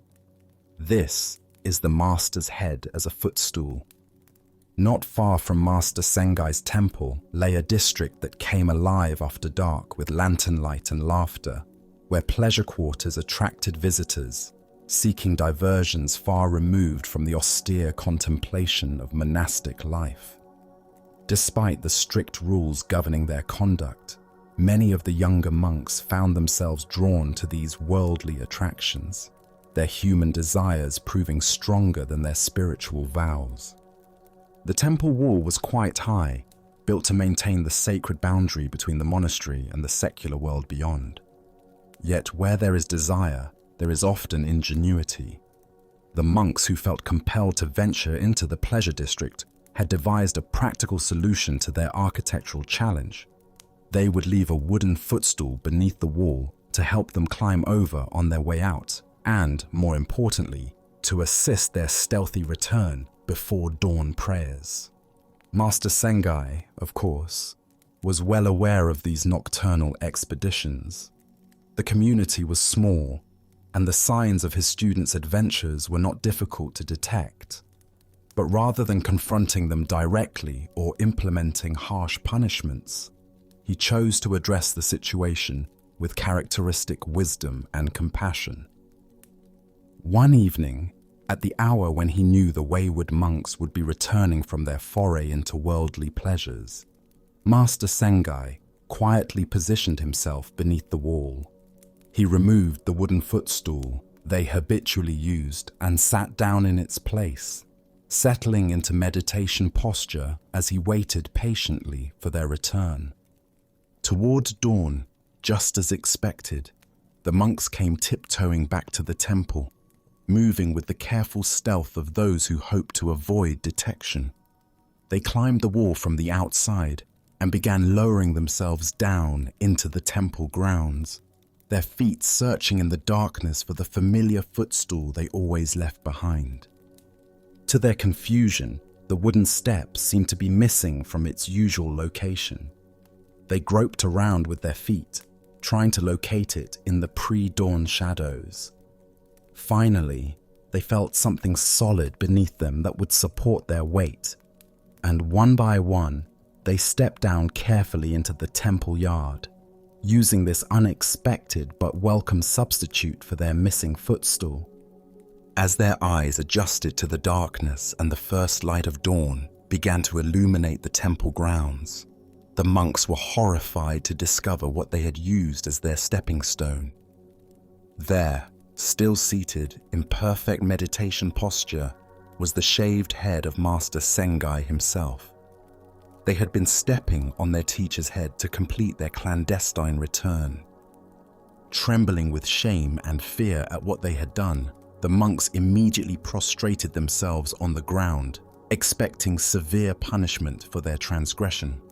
They had not only broken the monastic rules by visiting the pleasure quarters, but had compounded their offense by literally using their revered teacher as a footstool. But Master Sengai's response defied all their expectations. Rather than expressing anger or disappointment, he spoke with gentle sadness, taking full responsibility for their behavior. "Your misbehavior," he said quietly, "is due to my own negligence in teaching. I have failed to provide you with the guidance and inspiration you needed to find fulfillment within our spiritual practice." The Buddha once said, "Hatred does not cease by hatred, but only by love. This is the eternal rule." This ancient wisdom illuminates the transformative power of responding to wrongdoing with compassion rather than punishment, and the profound teaching that can emerge when we take responsibility for our role in others' mistakes. This story unveils something revolutionary about effective teaching and leadership. Instead of using his students' transgression as an opportunity to assert authority or deliver stern lectures about discipline, Master Sengai transformed the moment into a profound lesson about responsibility, humility, and compassion. Why do we typically respond to others' mistakes with blame and punishment, rather than examining our own contribution to the situation? This pattern reflects our deep conditioning to see problems as external issues, requiring correction, rather than opportunities for deeper understanding and systemic change. We focus on fixing the symptom rather than addressing the underlying causes. The monk's nocturnal adventures revealed something important about human nature and the limitations of purely restrictive approaches to spiritual development. Their desire for worldly pleasure wasn't eliminated by monastery walls and strict rules. It was simply driven underground, creating a pattern of secret transgression and guilt rather than genuine transformation. Master Sengai understood that effective spiritual teaching must work with human nature rather than simply opposing it. By acknowledging his own role in their behavior, he demonstrated a crucial principle. When people under our guidance or influence act in problematic ways, our first question should be, how have I contributed to this situation, rather than, how should I punish them? This teaching reveals the difference between authority based on control and authority based on wisdom. The master could have used this incident to reinforce hierarchical power structures, making examples of the wayward monks to deter future rule-breaking.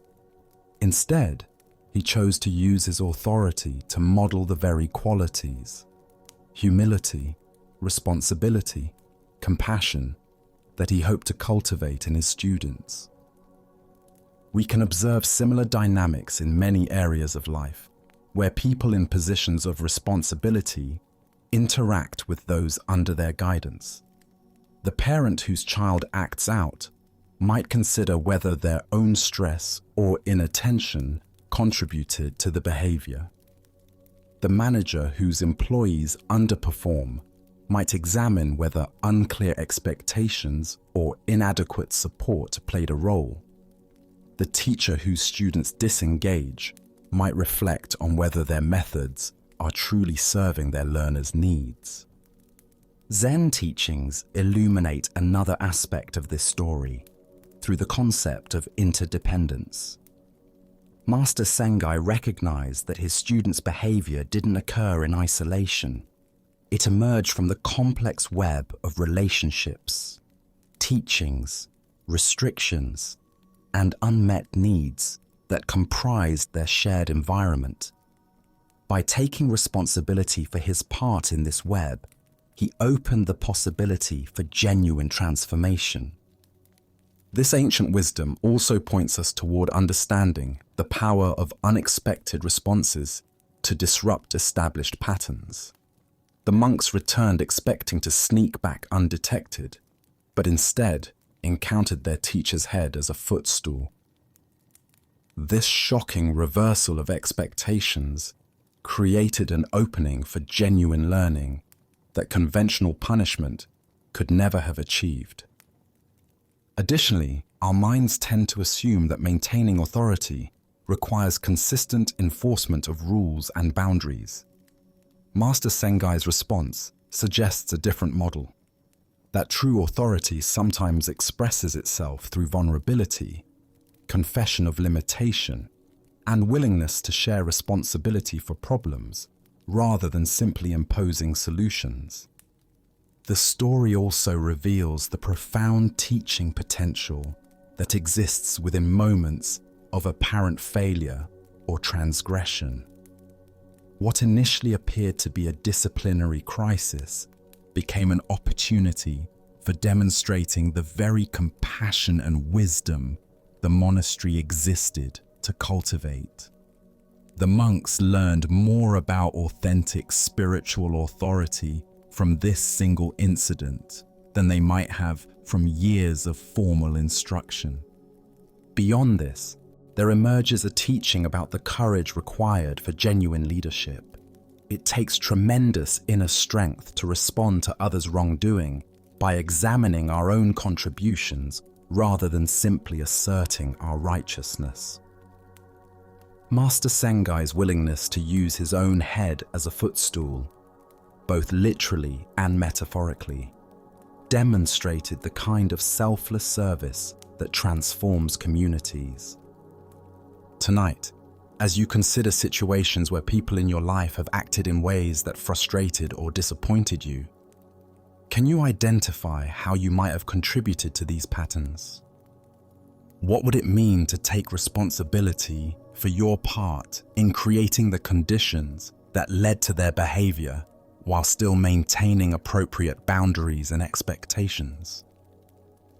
As the Buddha taught, in the sky, there is no distinction of east and west. People create distinctions out of their own minds and then believe them to be true.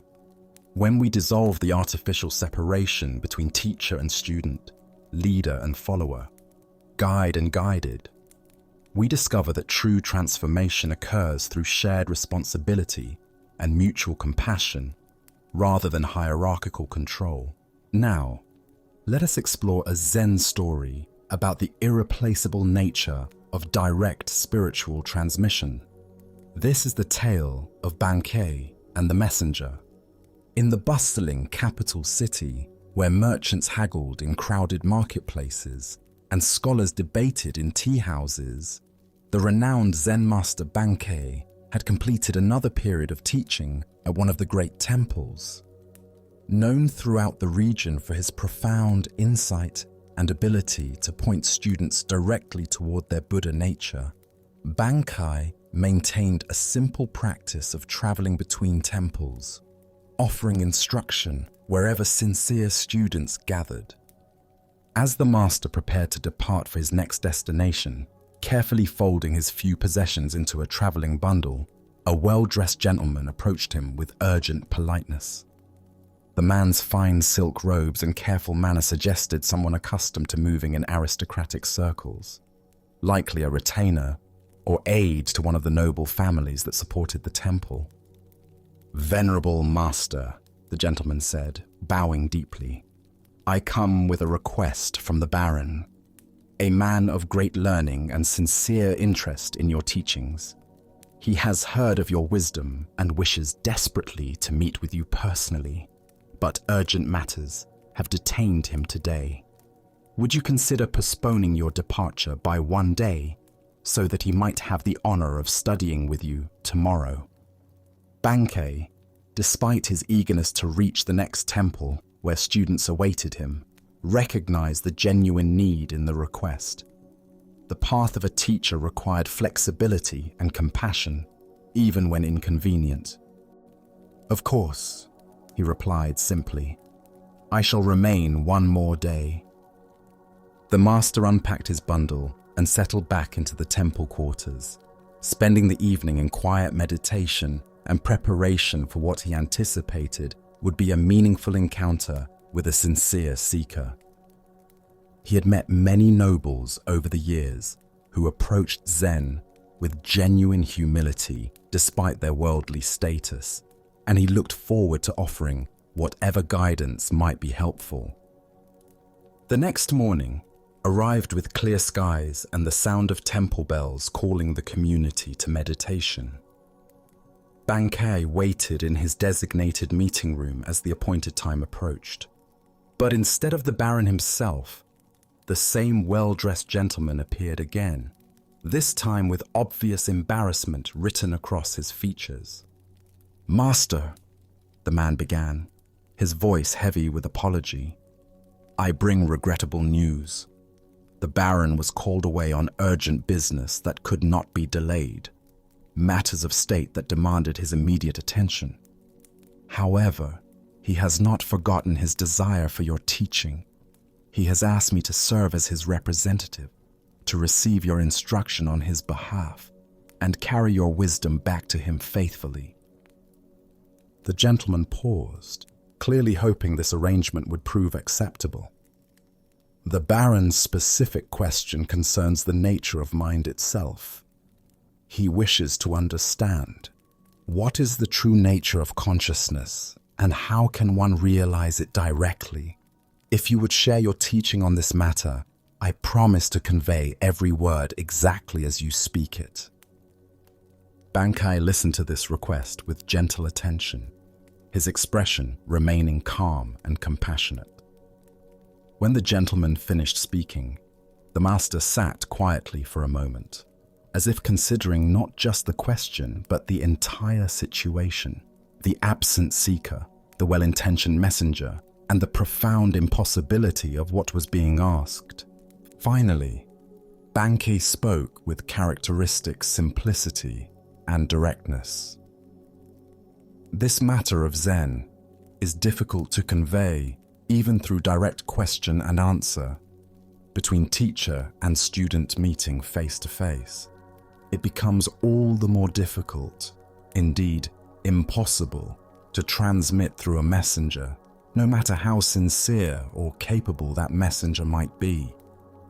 Having delivered this response, the master said nothing more. He simply sat in silence, embodying the very teaching he had just articulated. The gentleman waited, perhaps expecting elaboration or alternative suggestions, but none came.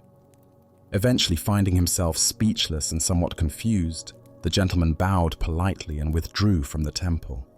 The Buddha once said, "Be a lamp unto yourself." This profound truth reveals itself in Bankei's gentle but firm refusal to reduce Zen wisdom to a message that could be carried by proxy. Spiritual awakening cannot be transmitted second-hand because it is not information, but transformation.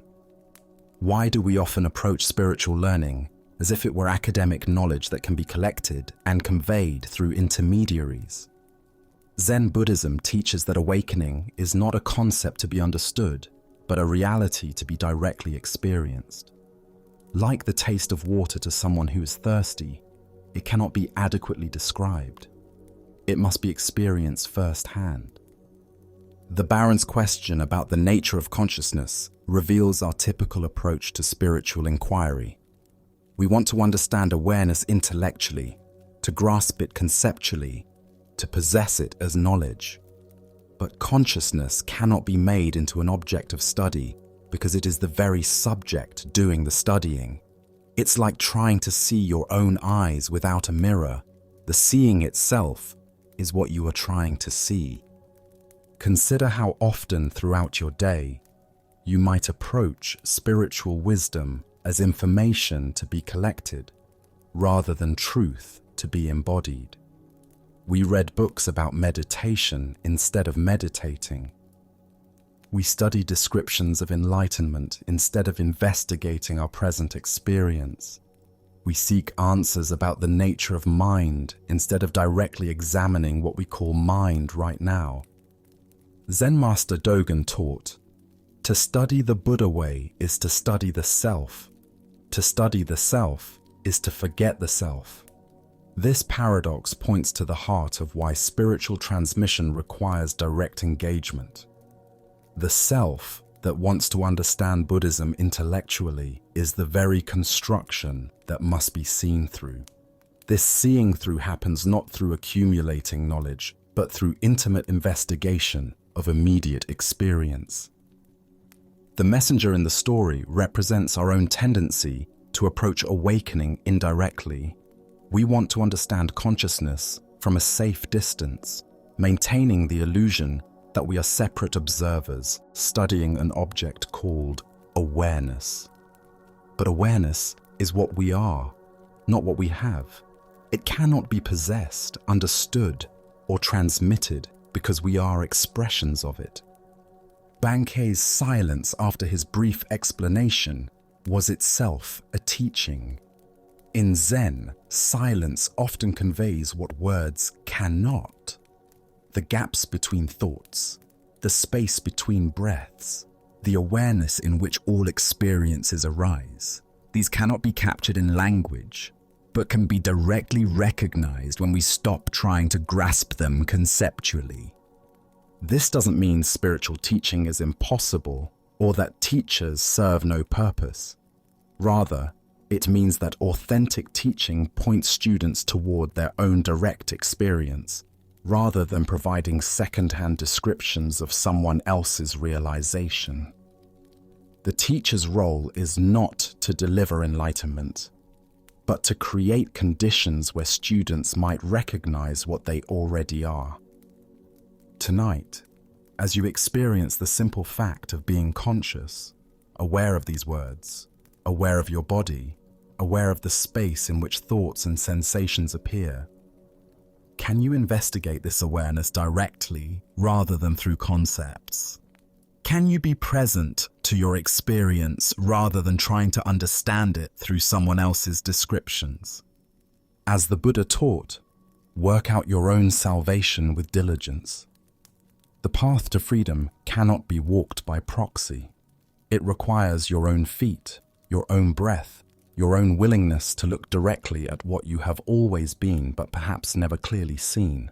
Let us explore a story about the true nature of our emotional patterns.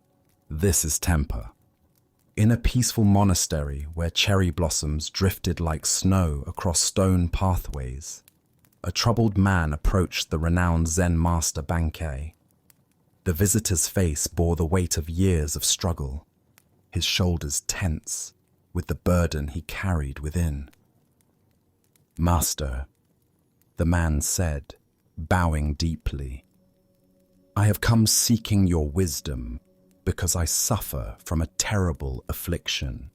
I was born with an uncontrollable temper that erupts without warning. No matter how hard I try to suppress it, this rage emerges and destroys my relationships, my peace, and my happiness. I have tried everything: meditation, prayer, even avoiding people altogether, but nothing works. Can you help me overcome this curse I was born with?" Bankei listened with gentle attention, observing not just the man's words, but the earnestness in his voice and the genuine desire for freedom from suffering. The master's eyes held a knowing compassion, as if he could see something the visitor could not. "What a fascinating thing you describe," Bankei replied, with genuine curiosity. "This terrible temper you were born with, I would very much like to see it. In fact, if you can show it to me right now, I will cure it for you immediately." The man paused, confused by this unexpected request. He looked within himself, scanning his inner landscape for the familiar flames of anger. But in this moment, sitting before the wise teacher in the tranquil setting, he found only calm awareness. "Well, master, I don't actually have the temper right now," he admitted. "It's not here at this moment. It only appears suddenly when certain things happen, when someone criticizes me, or when I'm frustrated, or when things don't go as planned. Bankai nodded slowly, a gentle smile playing at the corners of his mouth. Ah, I see. So this temper that you claim you were born with, it's not actually with you right now. It only appears under certain circumstances. If it were truly something you were born with, something that was your essential nature, wouldn't it be present all the time? The man's eyes widened as understanding began to dawn. If his anger was truly innate, truly part of his fixed nature, it would never leave him. But here he sat, completely calm, the anger nowhere to be found. In that case, Bankai continued softly, this short temper is not something inherent in you at all. The Buddha once said, holding on to anger is like drinking poison and expecting the other person to die. This ancient wisdom illuminates the profound truth that anger, like all emotions, is not a permanent fixture of our identity, but a temporary arising that we often mistake for our essential nature. Why do we convince ourselves that difficult emotions are just who we are? Zen Buddhism reveals several patterns that create this misunderstanding. When we repeatedly experience certain emotional reactions, we begin to identify with them so completely that we cannot imagine ourselves without them. We say, I am an angry person, rather than, anger sometimes arises in my experience. This identification serves as a form of psychological protection. If we believe our reactivity is fixed and unchangeable, we avoid the responsibility and the freedom that comes with recognizing our capacity to respond differently. It feels safer to say, this is just how I am, than to acknowledge the more empowering truth that we have choice in every moment. Consider how often throughout your day you might declare aspects of your experience as permanent fixtures of your identity. I'm not a morning person. I'm terrible with technology. I'm just naturally anxious. Each of these statements reinforces the illusion that our patterns are immutable rather than simply habits that can be transformed through awareness and practice. Zen master Suzuki Roshi taught, each of you is perfect the way you are, and you can use a little improvement. This paradox points to the truth that while our essential nature is already whole and complete, the patterns we've layered over that nature through conditioning can be examined and shifted. The man in our story discovered what meditation practitioners call the gap, the space between thoughts, the pause between reactions, where our true nature exists unmarked by temporary emotional weather. In that gap, he could see clearly that anger was not his identity, but simply a conditioned response that arose under certain circumstances. When we recognize that our difficult emotions are visitors rather than permanent residents, we can greet them differently. Instead of, I am angry, we might observe, anger is arising. This subtle shift creates space for the emotion to be present without consuming our entire identity. Tonight, as you reflect on the patterns you might have labeled as just who you are, can you find the spaces where these patterns are absent? Can you locate the aware presence that remains constant, whether anger, sadness, or joy is present? As the Buddha taught, you are not your thoughts, you are not your emotions. You are the awareness that observes them. In recognizing this distinction, we discover the freedom that was always available beneath our conditioned responses. Now, let us explore a Zen story about flowing with natural forces and the profound wisdom of accommodation rather than resistance. This is the bamboo in the hut. Master Ryokan's mountain dwelling was as simple and humble as his lifestyle. A small hut, constructed with basic materials that provided adequate shelter without any pretense to permanence or grandeur. The structure reflected his philosophy of taking only what was necessary from the natural environment while remaining open to whatever changes the seasons and elements might bring. One spring, as the earth warmed and new life stirred throughout the mountain forests, something unexpected began happening beneath the wooden floorboards of the master's hut. Tiny bamboo shoots, following their ancient genetic programming to seek light and space for growth, started emerging from the soil below his living space. Most people, discovering this situation, would have immediately seen it as a problem requiring swift action. Bamboo is notorious for its vigorous growth and its ability to damage structures. Left unchecked, the shoots would certainly push up through the floorboards, creating holes and potentially compromising the integrity of the entire building. The conventional response would have been to cut away the bamboo before it could cause structural damage. But Master Ryokan saw the situation differently. Rather than viewing the emerging bamboo as an unwelcome intrusion or a threat to his shelter, he chose to work with the natural forces at play. Without hesitation, he began tearing up sections of his floorboards to create space for the bamboo shoots to grow freely toward the light they sought. As the weeks passed, the bamboo responded to his accommodation by growing with remarkable speed and vigor. The shoots rose higher and higher, soon reaching the ceiling of the small hut and pressing against the roof beams. Again, most people would have seen this as the point where drastic action became necessary. Either the bamboo had to be cut or the dwelling would be destroyed. Once again, Master Ryokan chose accommodation over resistance. He carefully removed sections of his roof to allow the bamboo to continue its upward growth, creating openings that let the shoots emerge into the open air above his living space. The bamboo responded by growing through the roof and continuing to reach toward the sky. The final result of this process was remarkable. Master Ryokan found himself living in a hut where living bamboo grew up through the floor and extended through the roof, creating a unique dwelling that was part human construction and part natural forest.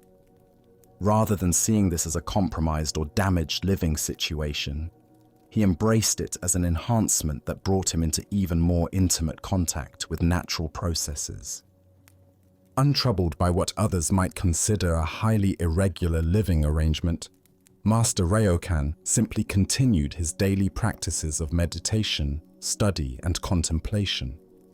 He sat in zazen beneath the living bamboo that now shared his dwelling space, finding that their presence added a quality of natural aliveness and seasonal awareness that conventional architecture could never provide. The bamboo became his intimate companions, growing and changing with the seasons, rustling softly in the wind, and creating patterns of light and shadow that shifted throughout the day. What had begun as a potential problem had been transformed through his willingness to accommodate natural forces into an enhancement of his simple mountain life. As the Buddha observed, nothing is permanent except change. This teaching relates profoundly to our capacity for flowing with natural processes rather than rigidly defending our constructed plans and arrangements against the inevitable forces of growth and transformation. This ancient wisdom illuminates our typical approaches to unexpected changes in our carefully organized lives. Most of us invest tremendous energy in creating structures, physical, emotional, professional, social, that we then feel compelled to defend against any forces that might alter them. We treat change as disruption rather than opportunity, as problems to be solved rather than invitations to discover new possibilities. Master Ryokan's response to the bamboo demonstrates a radically different relationship with the unexpected. Rather than seeing the shoots as invasive problems threatening his security, he recognized them as natural expressions of life force seeking room to grow. His accommodation of their needs led to a living situation that was far more interesting and dynamic than his original static dwelling. Why do we typically resist natural processes of growth and change, even when they might lead to improvements in our circumstances? This resistance often stems from our attachment to predictability and our fear that any deviation from our plans will lead to chaos or loss of control. We prefer the security of familiar limitations to the uncertainty of organic development. The master's willingness to tear up his floorboards and modify his roof represents the kind of fundamental flexibility that authentic spiritual practice cultivates. Rather than defending his comfort zone against all modifications, he remained open to discovering what new forms of livability might emerge through cooperation with forces beyond his control. This story reveals the difference between accommodation and passive surrender. Ryokan wasn't simply accepting whatever happened without response. He was actively participating in creating solutions that honored both his need for shelter and the bamboo's need for growing space. His actions were both practical and deeply cooperative with natural processes. We can observe similar opportunities for creative accommodation in many areas of life. The parent whose carefully planned family routines are disrupted by a child's unexpected interests or needs. The business owner whose established procedures need modification to accommodate changing market conditions. The individual whose life plans are altered by unforeseen circumstances that could lead to entirely new possibilities. Zen practice cultivates what might be called adaptive wisdom, the ability to work creatively with whatever emerges, rather than rigidly defending predetermined structures against natural processes of change and growth. This requires a fundamental trust that flow and adaptation often lead to outcomes superior to our original fixed plans. The image of Master Ryokan meditating beneath living bamboo that grew through his dwelling represents a profound teaching about integration with natural rhythms. Instead of seeing his spiritual practice as something that required complete separation from natural processes, he discovered how accommodation of organic growth could enhance rather than compromise his contemplative life. This teaching also points us toward understanding the difference between problems and opportunities. The bamboo shoots initially appeared to threaten the master's shelter, but his willingness to work with them creatively transformed potential destruction into unusual enhancement. Our capacity to see challenges as invitations for creative response often determines whether difficulties become sources of growth or simply sources of stress. Additionally, our minds tend to assume that spiritual practice requires completely controlled environments free from unexpected intrusions. Master Ryokan's story suggests that authentic practice might actually be strengthened by learning to maintain inner peace while accommodating whatever natural forces emerge in our immediate environment. The story reveals how often our concepts of proper order and appropriate boundaries can blind us to possibilities for richer, more integrated ways of living.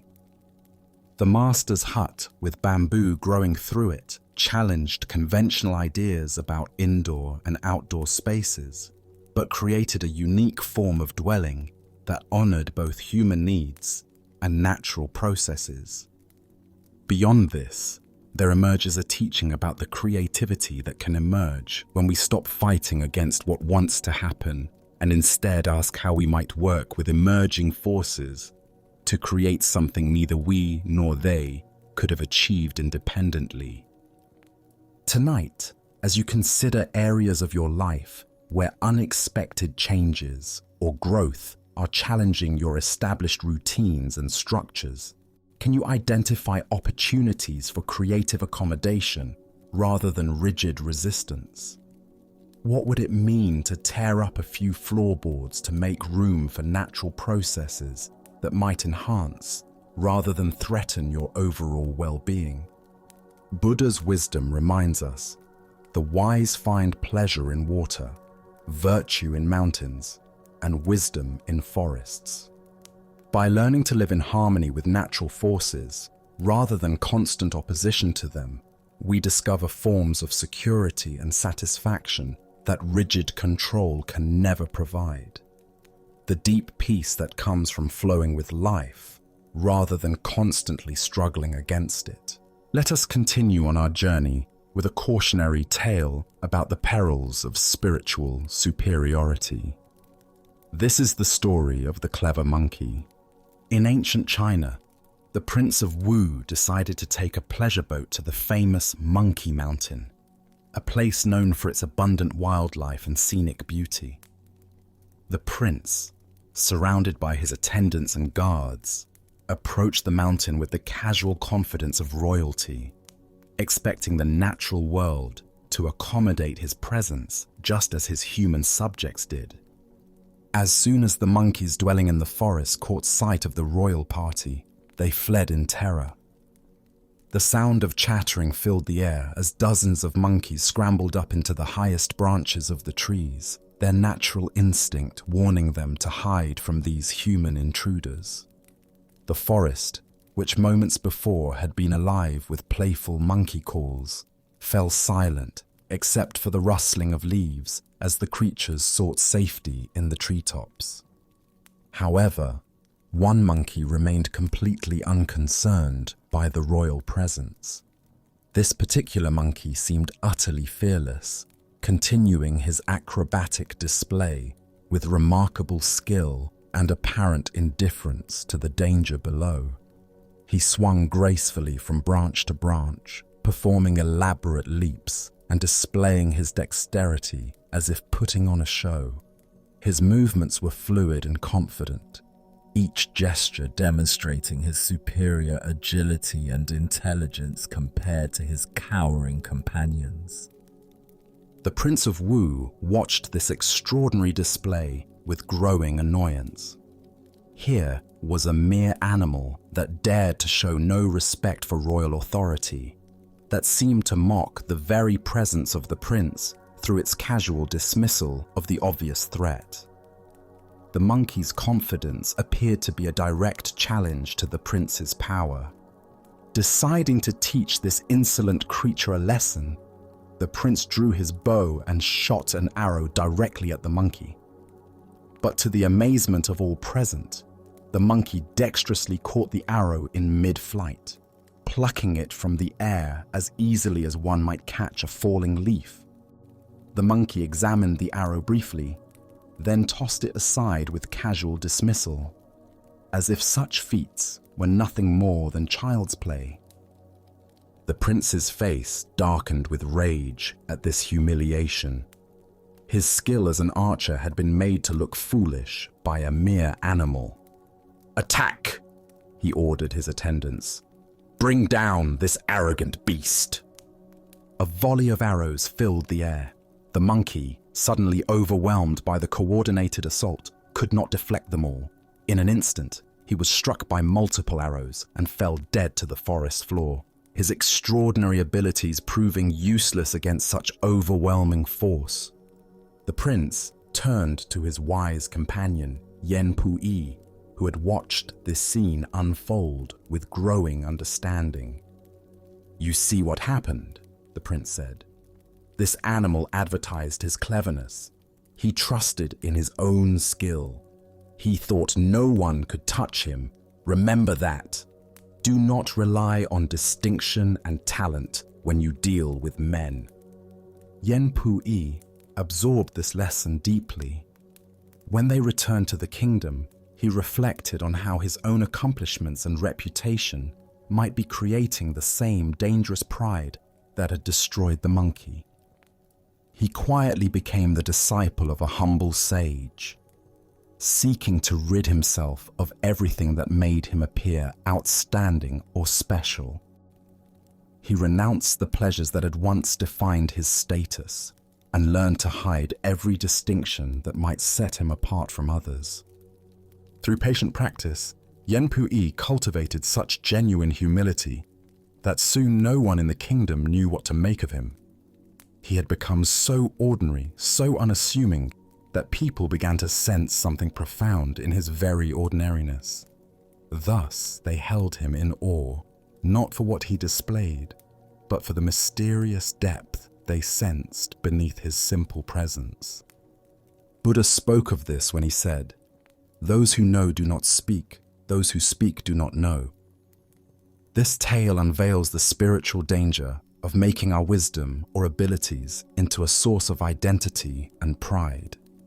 Why do we feel compelled to demonstrate our spiritual understanding or special qualities?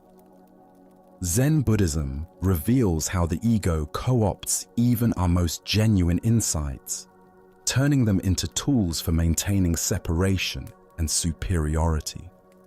The very achievements that should dissolve the sense of separate self can actually strengthen it when we become identified with being advanced or enlightened. The story points us toward understanding how spiritual pride operates. Like the monkey, we may develop genuine abilities through practice, deeper calm, clearer insight, or greater compassion.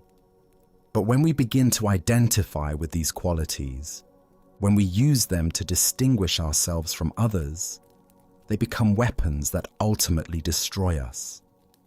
This ancient wisdom illuminates a paradox at the heart of spiritual development. The more we genuinely progress, the more invisible that progress should become.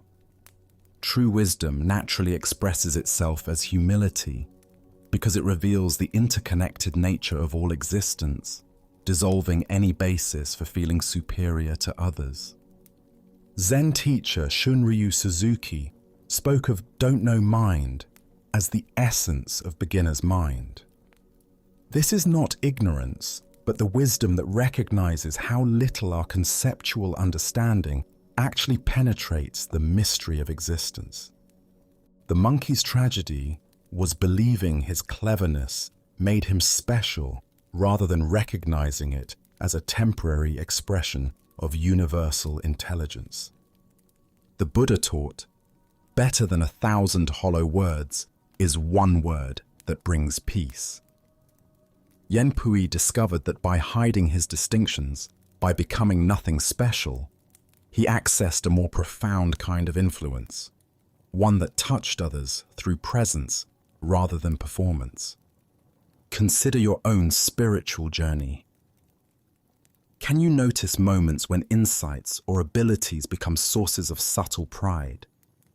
When meditation experiences, psychological understanding, or compassionate actions become ways of feeling different from or better than others? Each time we make our practice into an identity, we create the spiritual equivalent of the monkey's dangerous display. Tonight, as you rest in simple being, can you practice the art of being nobody special?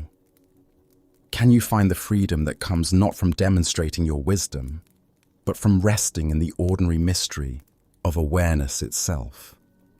As the Buddha said, "Those who are free of resentful thoughts surely find peace." The deepest peace comes when we release even our attachment to being peaceful.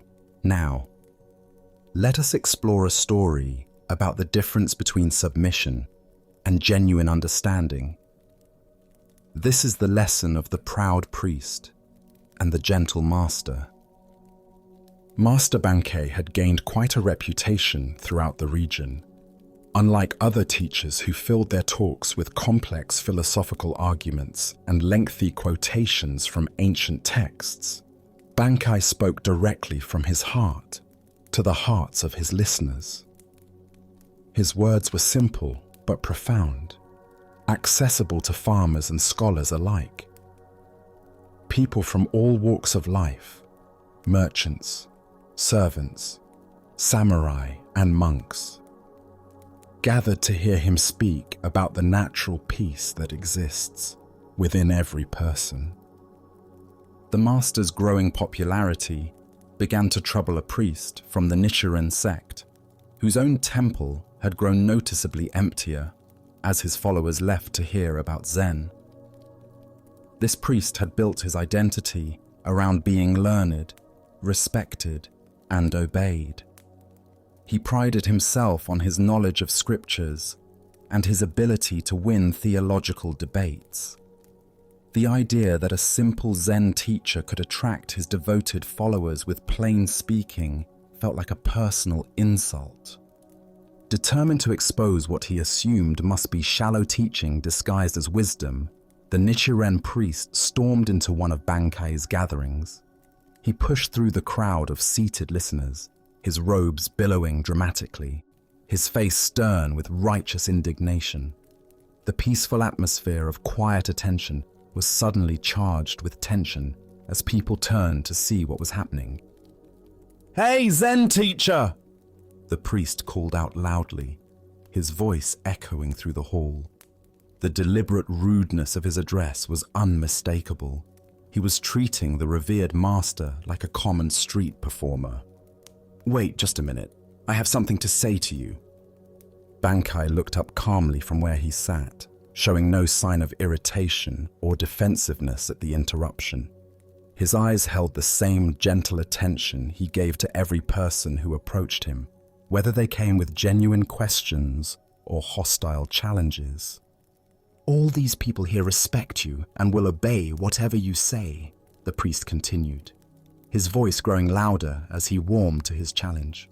"But a man like myself does not respect you at all. Can you make me obey you? Can your so-called wisdom compel someone who sees through your simple tricks?"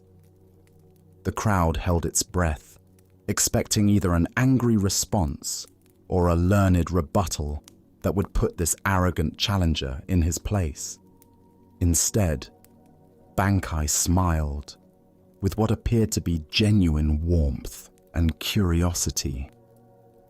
"Please come up beside me," the master said gently, "and I will show you."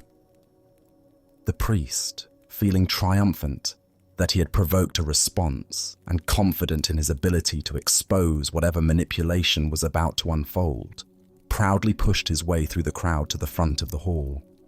He stood beside the master's simple cushion, his chest puffed out with self-importance, ready to demonstrate his independence from this supposed authority. "Thank you," Bankai said with the same gentle smile. "Now we might hear each other better if you come over to my left side. Please step over here." Without thinking, the priest moved to Bankai's left side. It seemed like a reasonable request after all. "Actually," Bankai continued thoughtfully, "perhaps we could speak more clearly if you were on my right side instead. Would you mind stepping over there?" Again, the priest complied automatically. It was such a small, sensible adjustment that he didn't even notice he was following instructions. Bankai's smile deepened, his eyes twinkling with gentle amusement.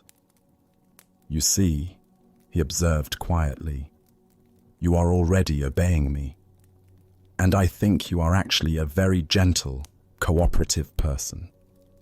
Now please sit down and listen to what I have to share." The priest stood frozen, suddenly realizing what had just happened. He had come to demonstrate his independence and superiority, but had instead revealed his natural willingness to respond cooperatively to kind, reasonable requests. His whole argument had dissolved not through force or clever rhetoric, but through his own unconscious behavior. The crowd remained silent, but many people were struggling not to smile. They had witnessed something remarkable, not a defeat or humiliation, but a gentle revelation.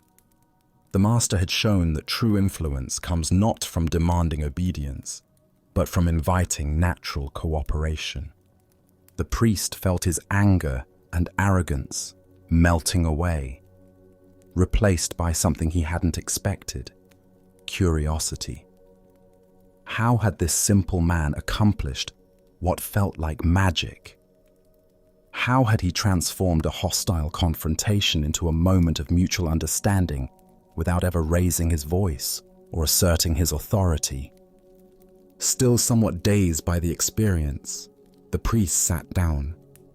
As Bankai began to speak again, the words seemed to bypass his analytical mind and speak directly to his heart. For the first time in years, he listened not to find flaws or prepare counter-arguments, but simply to hear what was being offered. Buddha's wisdom tells us, true obedience is not blind submission, but conscious harmony.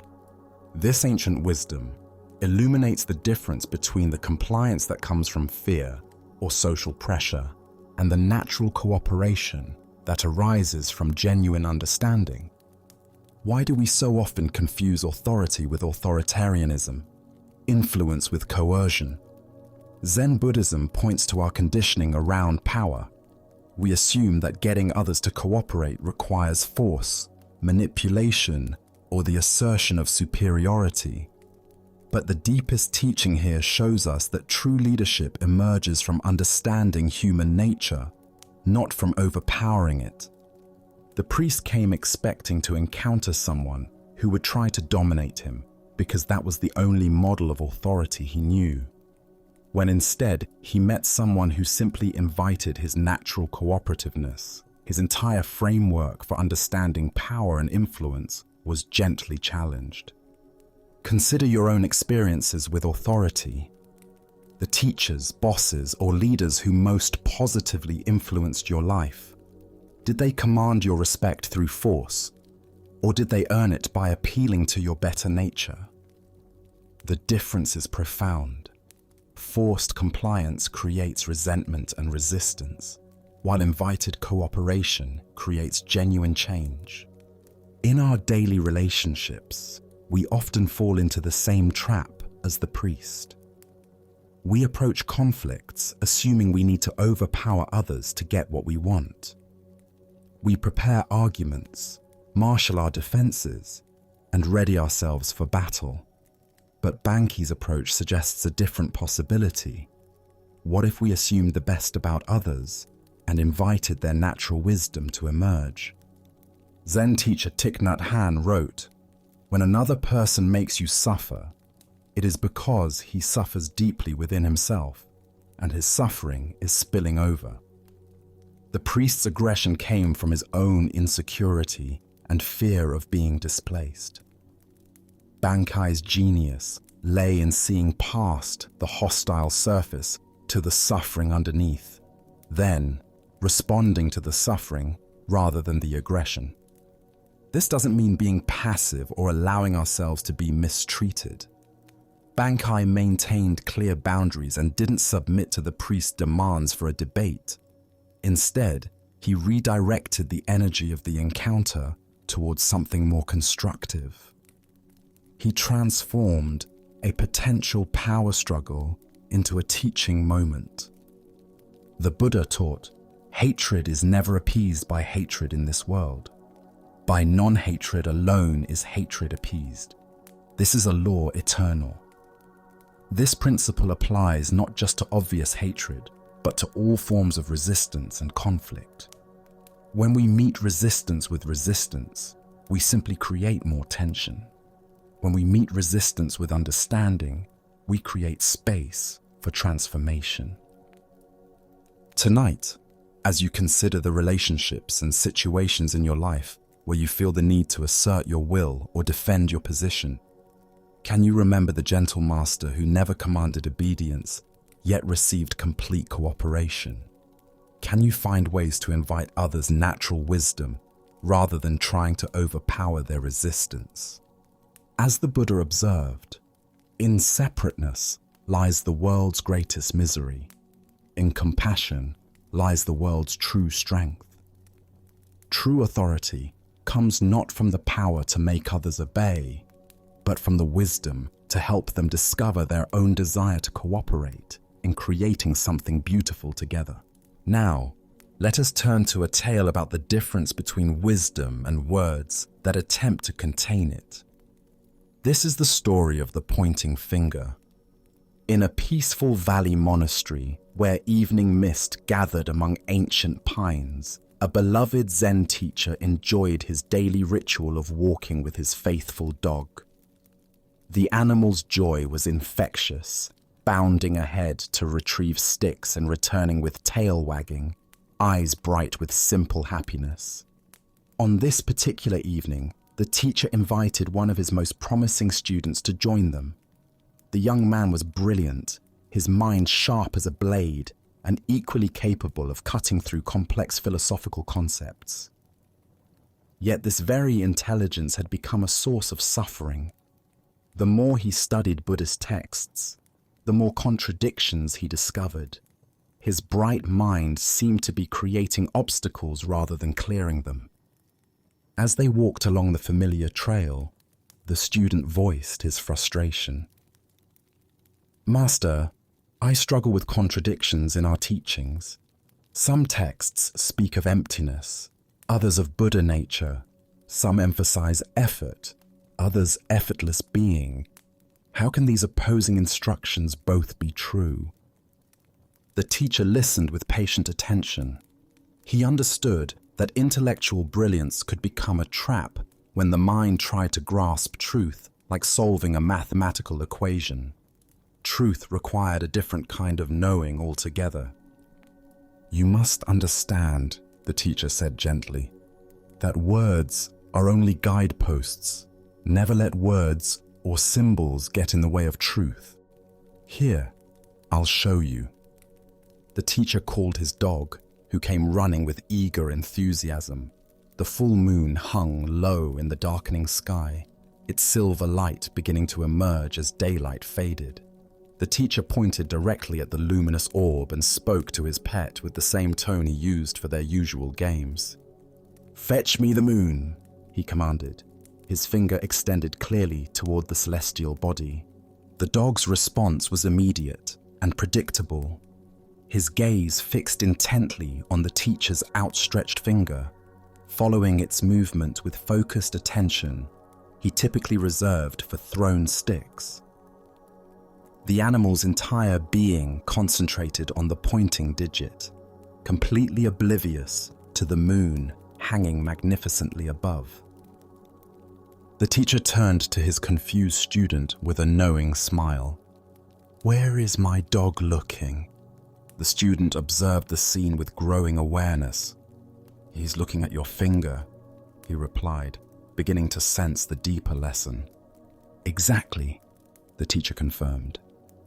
"Don't be like my dog. Don't confuse the pointing finger with the thing being pointed at.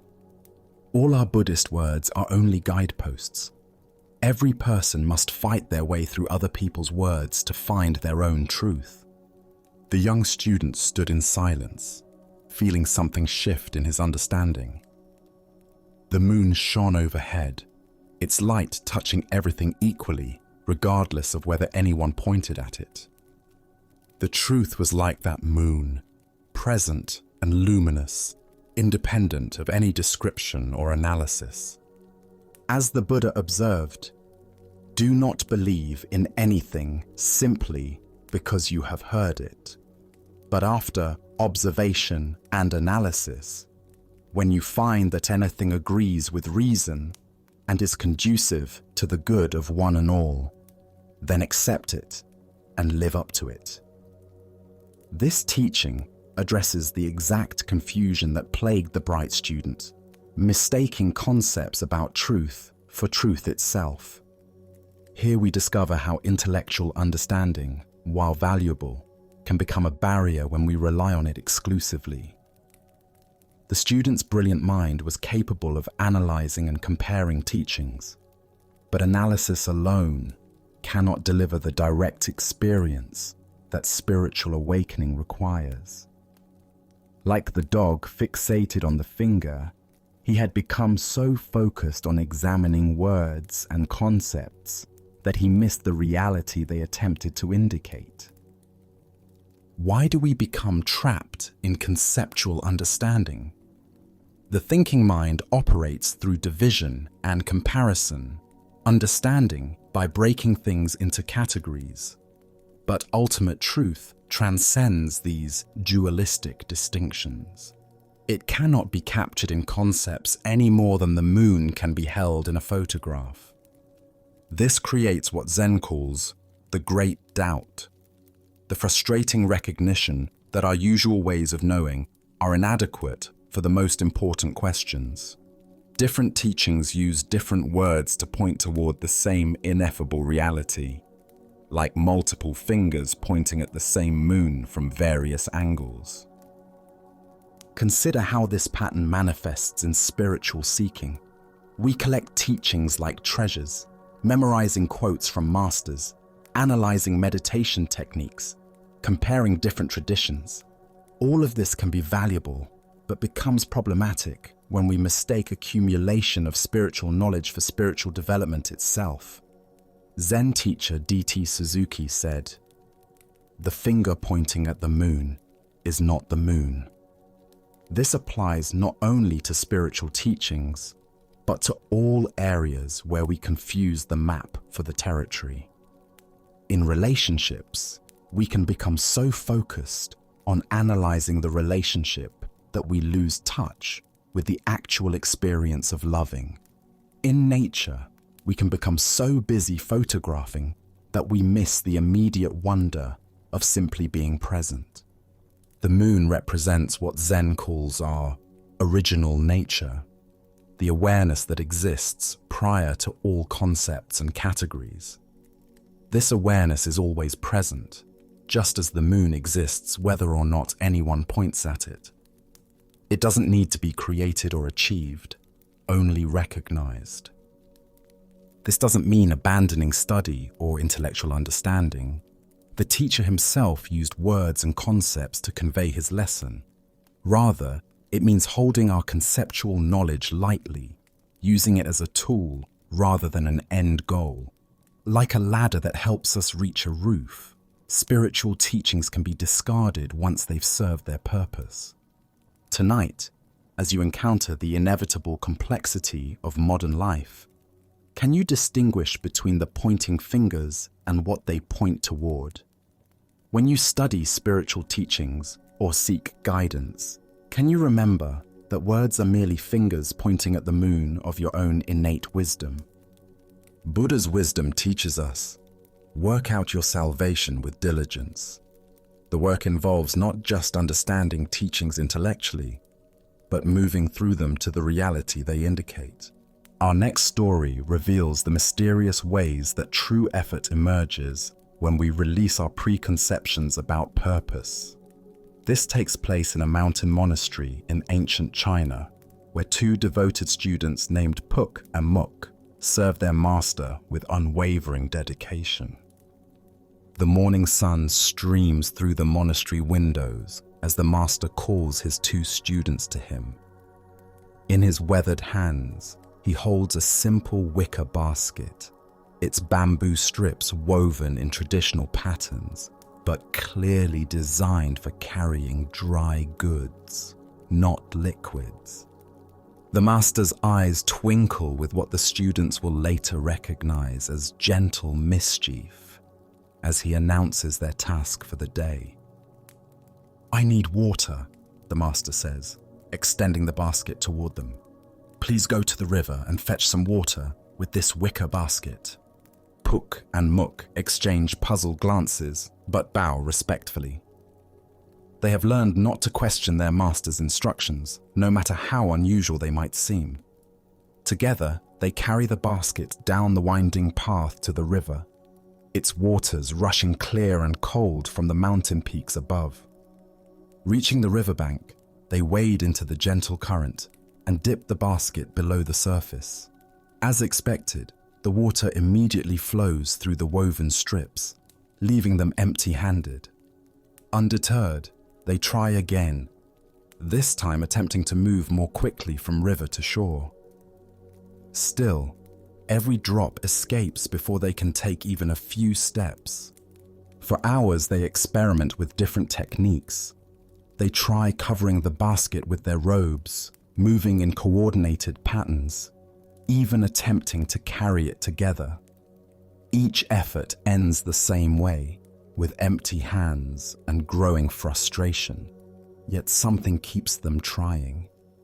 Perhaps it's their devotion to their master, or perhaps it's the puzzle itself that compels them to continue. Finally, as the sun begins its afternoon descent, they return to the monastery with heavy hearts and the same empty basket. "Master," Puk begins hesitantly, "we have tried everything, but the basket simply will not hold water." The master takes the basket from their hands and examines it carefully, running his fingers along the bamboo strips. A smile spreads across his face as he says, "Ah, wonderful. The basket has never been this clean. If I had simply asked you to clean it, you would have given it a quick rinse. But motivated by the challenge of carrying water, you have scrubbed every surface, forced water through every crevice, and polished it to perfection." Buddha's wisdom reminds us, happiness does not depend on what you have or who you are. It solely relies on what you think. This tale unveils the profound difference between going through motions and genuine engagement with our tasks. Why do we struggle to bring our full attention to mundane activities? Zen teachings illuminate how our ego creates hierarchies of importance, labeling some tasks as worthy of our best effort and others as mere drudgery to be completed as quickly as possible. We save our enthusiasm for activities that promise recognition, pleasure, or advancement, while treating necessary maintenance work as obstacles to more meaningful pursuits. Our minds constantly evaluate whether activities deserve our full presence. Cleaning becomes a chore when we focus solely on having clean spaces. Exercise becomes tedious when we think only of fitness goals.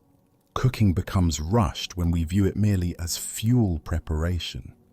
In each case, we rob ourselves of the intrinsic satisfaction available in skillful engagement with the task itself. The Buddha taught that right action emerges naturally when we bring wholehearted attention to whatever we're doing. Puk and Muk discovered this principle accidentally. Motivated by their desire to solve the master's puzzle, they transcended their usual approach to cleaning and brought creativity, persistence, and total engagement to their work. Master Linji taught, "There is nothing special to do, just be ordinary. Relieve yourself, wash your face, put on your clothes, and eat your food. When tired, sleep." This ordinariness points not to carelessness, but to bringing the same quality of presence to every activity. The sacred isn't found in special practices, but in meeting common tasks with uncommon attention. Consider how your relationship to household chores might transform if you approach them as spiritual practice. What if washing dishes became meditation on impermanence? What if organizing your living space became an exercise in mindful attention to detail? What if preparing meals became an offering of nourishment to yourself and others? The deeper pattern here reveals how indirect approaches often evoke our best efforts. When we focus directly on outcomes, we often become self-conscious and restrictive. When we focus on meeting challenges or serving others, our natural capabilities emerge more fully. Tonight, as you encounter tasks that your mind judges as unimportant, can you experiment with bringing the attention you'd give to something precious? Perhaps you'll discover that the quality of presence you bring to any activity determines its capacity to nourish your spirit. As the Buddha said, "If you want to know your past life, look at your present condition. If you want to know your future, look at your present actions." Every mundane task is an opportunity to practice the presence that shapes both your character and your experience of aliveness. Let us continue our journey with a story about maintaining inner balance regardless of external circumstances. This is the teaching of Master Hakuin and the power of, is that so? Master Hakuin lived in a small village where he was deeply respected for his wisdom, compassion, and exemplary character. For decades, he had maintained a reputation as a pure and enlightened teacher, someone who had transcended ordinary human weaknesses and embodied the highest spiritual ideals. Villagers often brought their problems to him, seeking guidance and inspiration from his teachings and his impeccable way of life. In this same village lived a beautiful young woman whose family was well known and respected. When she became pregnant outside of marriage, her condition caused a scandal that rippled through the tight-knit community. Her parents were furious and demanded to know who was responsible for bringing such shame upon their family. At first, the young woman refused to reveal the father's identity. She was protecting someone she loved, someone whose reputation and future would be destroyed if the truth came out. But as her parents' anger intensified and the pressure became unbearable, she made a desperate decision. In a moment of panic and confusion, she pointed to the one person she thought could weather this storm better than her actual lover, the respected Master Hakuin. When her outraged parents confronted the Zen master with their daughter's accusation, they expected protests of innocence, explanations, or at least some expression of shock at being falsely accused. Instead, Hakuin listened calmly to their angry words and simply replied, "Is that so?" His response only seemed to confirm their worst suspicions. Surely an innocent man would defend himself more vigorously. The scandal exploded throughout the village. People who had revered Hakuin as a saint now whispered that he was a hypocrite who had been living a lie. His reputation was destroyed overnight, and former students abandoned him in disgust and disappointment. When the child was born, the parents brought the baby directly to Hakuin. "This is your responsibility now," they declared bitterly. "Since you are the father, you must take care of this child." They thrust the infant into his arms and walked away, leaving him to face the consequences of a crime he had never committed. Again, Hakuin simply said, "Is that so?" and accepted the baby without protest or explanation. For many months, the former master cared for the child with tender attention. He fed the infant, changed diapers, walked the floors during sleepless nights, and provided all the love and care that any devoted parent would give. Neighbors who had once brought him offerings of food and respect now ignored him or spoke of him with contempt. He had lost his position, his reputation, and his livelihood, but he continued to care for the child with peaceful dedication. Meanwhile, the young woman struggled with the weight of her lie. Watching the revered teacher suffer for her deception while caring lovingly for a child that wasn't his became unbearable. The guilt consumed her until she could no longer live with what she had done. Finally, she confessed the truth to her parents. The real father was a young man in the village whom she had been trying to protect. Her parents were horrified to learn what they had done to an innocent man. They rushed to Hakuin's simple dwelling with profuse apologies. "Master, we have wronged you terribly," they said, bowing deeply. "Our daughter has confessed that you are not the father. We know now that you have suffered unjustly for our mistake. Please forgive us and allow us to take the child back to its real family." Hakuin listened to their apologies with the same equanimity he had shown to their accusations. As he gently placed the baby in their arms, he offered the same response he had given throughout the entire ordeal. "Is that so?" As Buddha's wisdom reminds us, hatred does not cease by hatred, but only by love. This is the eternal rule. What emerges from this story is the profound power of maintaining inner equilibrium regardless of how others perceive us or what circumstances life presents. Why do we allow external events and other people's opinions to determine our inner state? Zen Buddhism teaches that true freedom comes from developing an unshakable center that remains stable, whether we're being praised or blamed, honored or dishonored, treated fairly or unjustly. Hakuin's response, "Is that so?" represents a profound spiritual practice. He wasn't being indifferent or passive. He was demonstrating the ultimate non-attachment to reputation, status, and even justice itself. His consistent response showed that his sense of worth and purpose came from within rather than from external validation. Consider how differently most of us would react to false accusations, public humiliation, and complete loss of reputation. The natural human response is to defend ourselves, to fight against injustice, to demand that others see the truth. But Hakuin's approach reveals another possibility, meeting all circumstances with the same peaceful acceptance. This doesn't mean we should never defend ourselves or that we should passively accept all injustices. Hakuin's teaching is more subtle. He shows us that our inner peace doesn't have to depend on external circumstances being fair or favorable.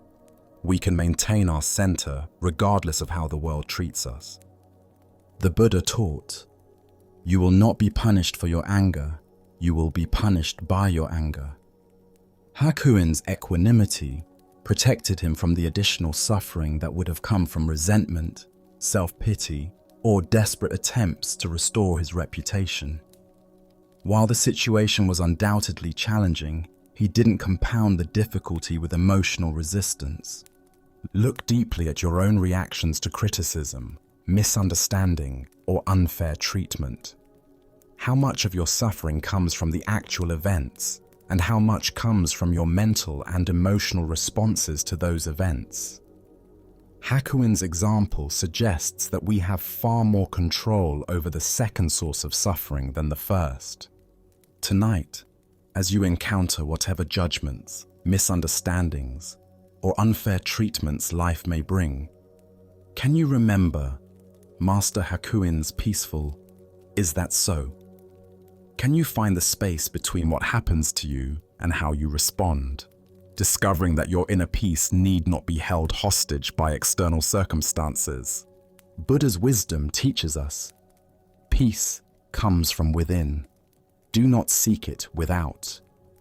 True spiritual development isn't measured by how well life treats us, but by how gracefully we can meet whatever life brings, maintaining our compassion, dignity, and inner tranquility, regardless of whether the world recognizes our worth or understands our true nature.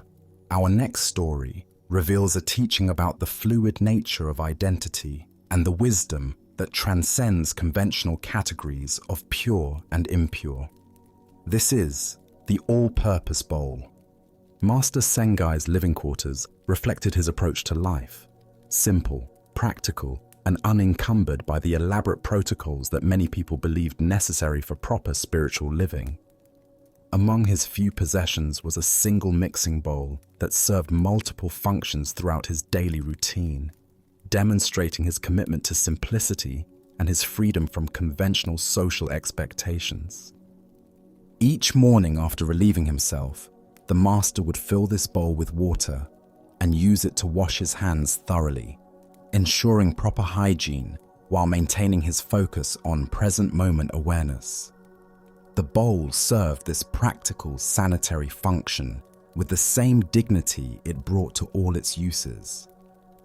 Later, at lunchtime, Master Sengai would take this same bowl to prepare vegetables that would accompany his simple meal of boiled rice. He would wash and cut vegetables in the bowl, mix seasonings, and use it for all the food preparation that his modest meals required. Finally, he would add the prepared rice to the bowl, transforming it into his eating vessel for the day's main meal. This pattern continued day after day, season after season. The same bowl served seamlessly as wash basin, food preparation vessel, and rice container, its function shifting fluidly according to the master's immediate needs. To him, this arrangement was perfectly natural and efficient, demonstrating the practical wisdom of not multiplying possessions unnecessarily. However, this unconventional approach eventually caught the attention of a guest who was visiting the temple. Watching the master's routine with growing concern, the visitor finally felt compelled to speak up about what seemed like a serious hygiene violation. "Your Reverence," the guest cautioned carefully, not wanting to offend, but feeling the need to point out what appeared obvious. "Are you sure it's all right to use the same bowl to wash your hands and then serve food? Doesn't this seem unsanitary? What about the risk of contamination?"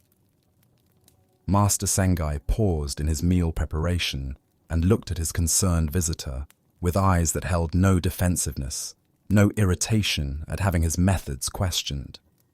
Instead, his response revealed a perspective that transcended conventional categories of clean and dirty, appropriate and inappropriate. "When I put food into it," the master explained simply, "it's rice bowl world. And when I wash my hands in it, it's wash bowl world." He paused to let this sink in before continuing with the heart of his teaching. "To you, a wash bowl seems filthy. To me, there's neither pure nor polluted." The guest stood quietly, absorbing the implications of this response, recognizing that the master had just revealed something profound about the nature of identity, function, and the mental categories we use to organize our experience of reality. The Buddha taught, "All conditioned things are impermanent. Strive diligently." This teaching relates profoundly to our understanding of how identity and purpose are fluid rather than fixed, and how our mental categories often create artificial distinctions that separate us from direct experience. This ancient wisdom illuminates our tendency to assign permanent identities to objects, people, and situations based on single functions or temporary characteristics. We label things as clean or dirty, sacred or profane, appropriate or inappropriate, often forgetting that these designations exist in our minds rather than as inherent properties of the things themselves. Master Sengai's bowl demonstrates something revolutionary about the nature of identity and function. The physical bowl remained unchanged, whether serving as wash basin or food container. Only its contextual use shifted. The master recognized that our mental categories of pure and impure are human constructs that can blind us to the essential nature of things, which exists beyond such dualistic thinking. This teaching reveals our attachment to complex systems of classification and protocol that often serve social convention more than practical wisdom. We create elaborate rules about which objects can serve, which functions, which combinations are acceptable, which boundaries must never be crossed. While some distinctions serve genuine health and safety purposes, many others simply reflect conditioned thinking rather than necessary reality.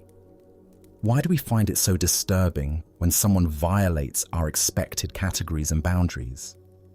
This discomfort often arises from our deep need for predictability and our investment in the mental frameworks we use to organize experience.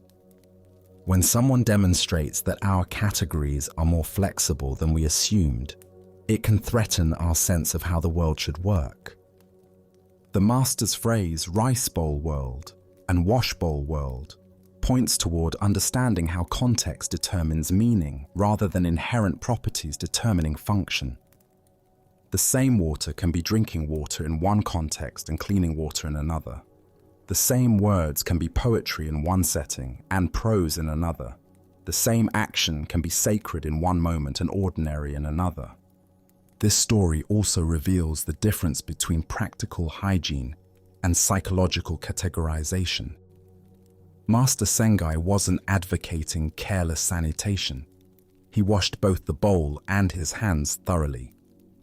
His point was that our mental designations of pure and impure often extend far beyond actual cleanliness into realm of social anxiety and rigid thinking that can separate us from direct, practical engagement with life. We can observe similar patterns in many areas where we create unnecessary complications through over-categorization. The person who needs multiple sets of dishes because they can't bear to serve different types of food on the same plates. The office that requires separate equipment for different tasks that could easily be shared. The community that insists on elaborate protocols for activities that could be handled simply and directly.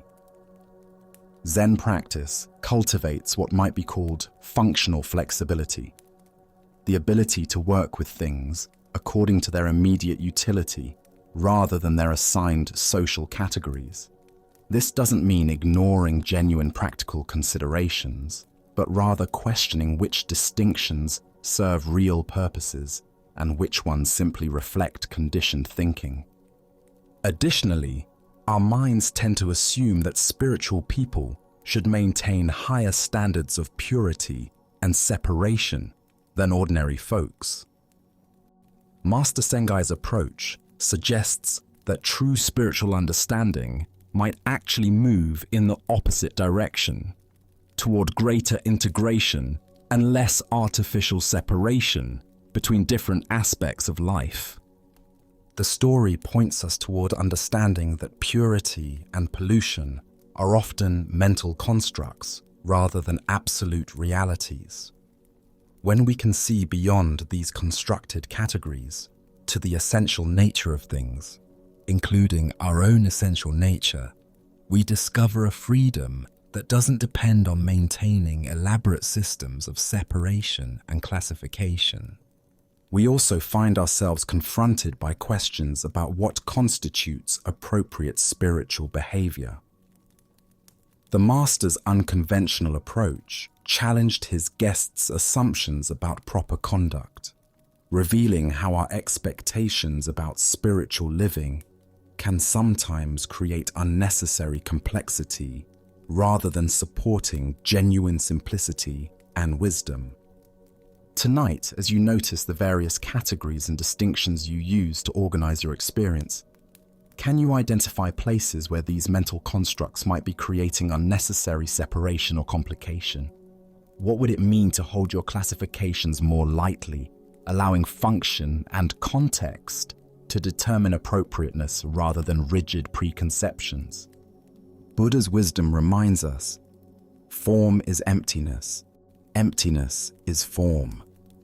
When we understand that the categories we assign to experiences exist in our minds rather than as inherent properties of things themselves, we discover a flexibility and freedom that allows us to work with life more directly and practically, seeing through artificial distinctions to the fluid, interconnected nature of all existence. Tonight, as we draw our time together to a quiet close, can you feel how different your mind is right now compared to when we began? Can you notice the spaciousness that has opened up, the gentle stillness that wasn't there before?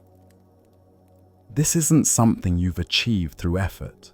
It's something you've discovered by simply letting go of the struggle to control your thoughts. The Buddha reminded us, the mind is like water. When agitated, it becomes difficult to see. When calm, everything becomes clear. As you rest in this moment, notice how this clarity feels. Not empty in a vacant way, but empty like a clear sky that can hold any weather without being disturbed by it. Each story tonight has pointed to the same liberating truth, that the mental peace you've been searching for was never actually missing. The frantic thoughts, the endless mental chatter, the overwhelming noise in your head, none of these are your true nature. They're simply weather patterns passing through the vast open sky of your awareness. Even when tomorrow brings its usual challenges, even when your mind starts racing again, remember what you've experienced here. The capacity for this mental quiet isn't something special or rare. It's as natural as breathing. You don't have to earn it or perfect it. You simply have to stop fighting it and allow it to be. Consider how effortless this feels right now. Your thoughts may still be present, but they're no longer demanding all your attention. They arise and pass away like gentle waves on a calm lake, while you rest peacefully in the depths beneath. This is what the masters meant by an empty mind, not the absence of thoughts, but freedom from being controlled by them. These ancient teachings have shown you something remarkable, that mental freedom doesn't require years of practice or perfect circumstances. It requires only the willingness to stop struggling and recognize the natural stillness that's always been here, patiently waiting beneath the surface noise. The peace you feel right now isn't temporary. It's a glimpse of who you really are when you're not caught up in the endless commentary of thought. May this recognition stay with you, gently guiding you back to stillness whenever life feels overwhelming. Sleep well, and thank you for joining us on this journey at Sleepy Monk.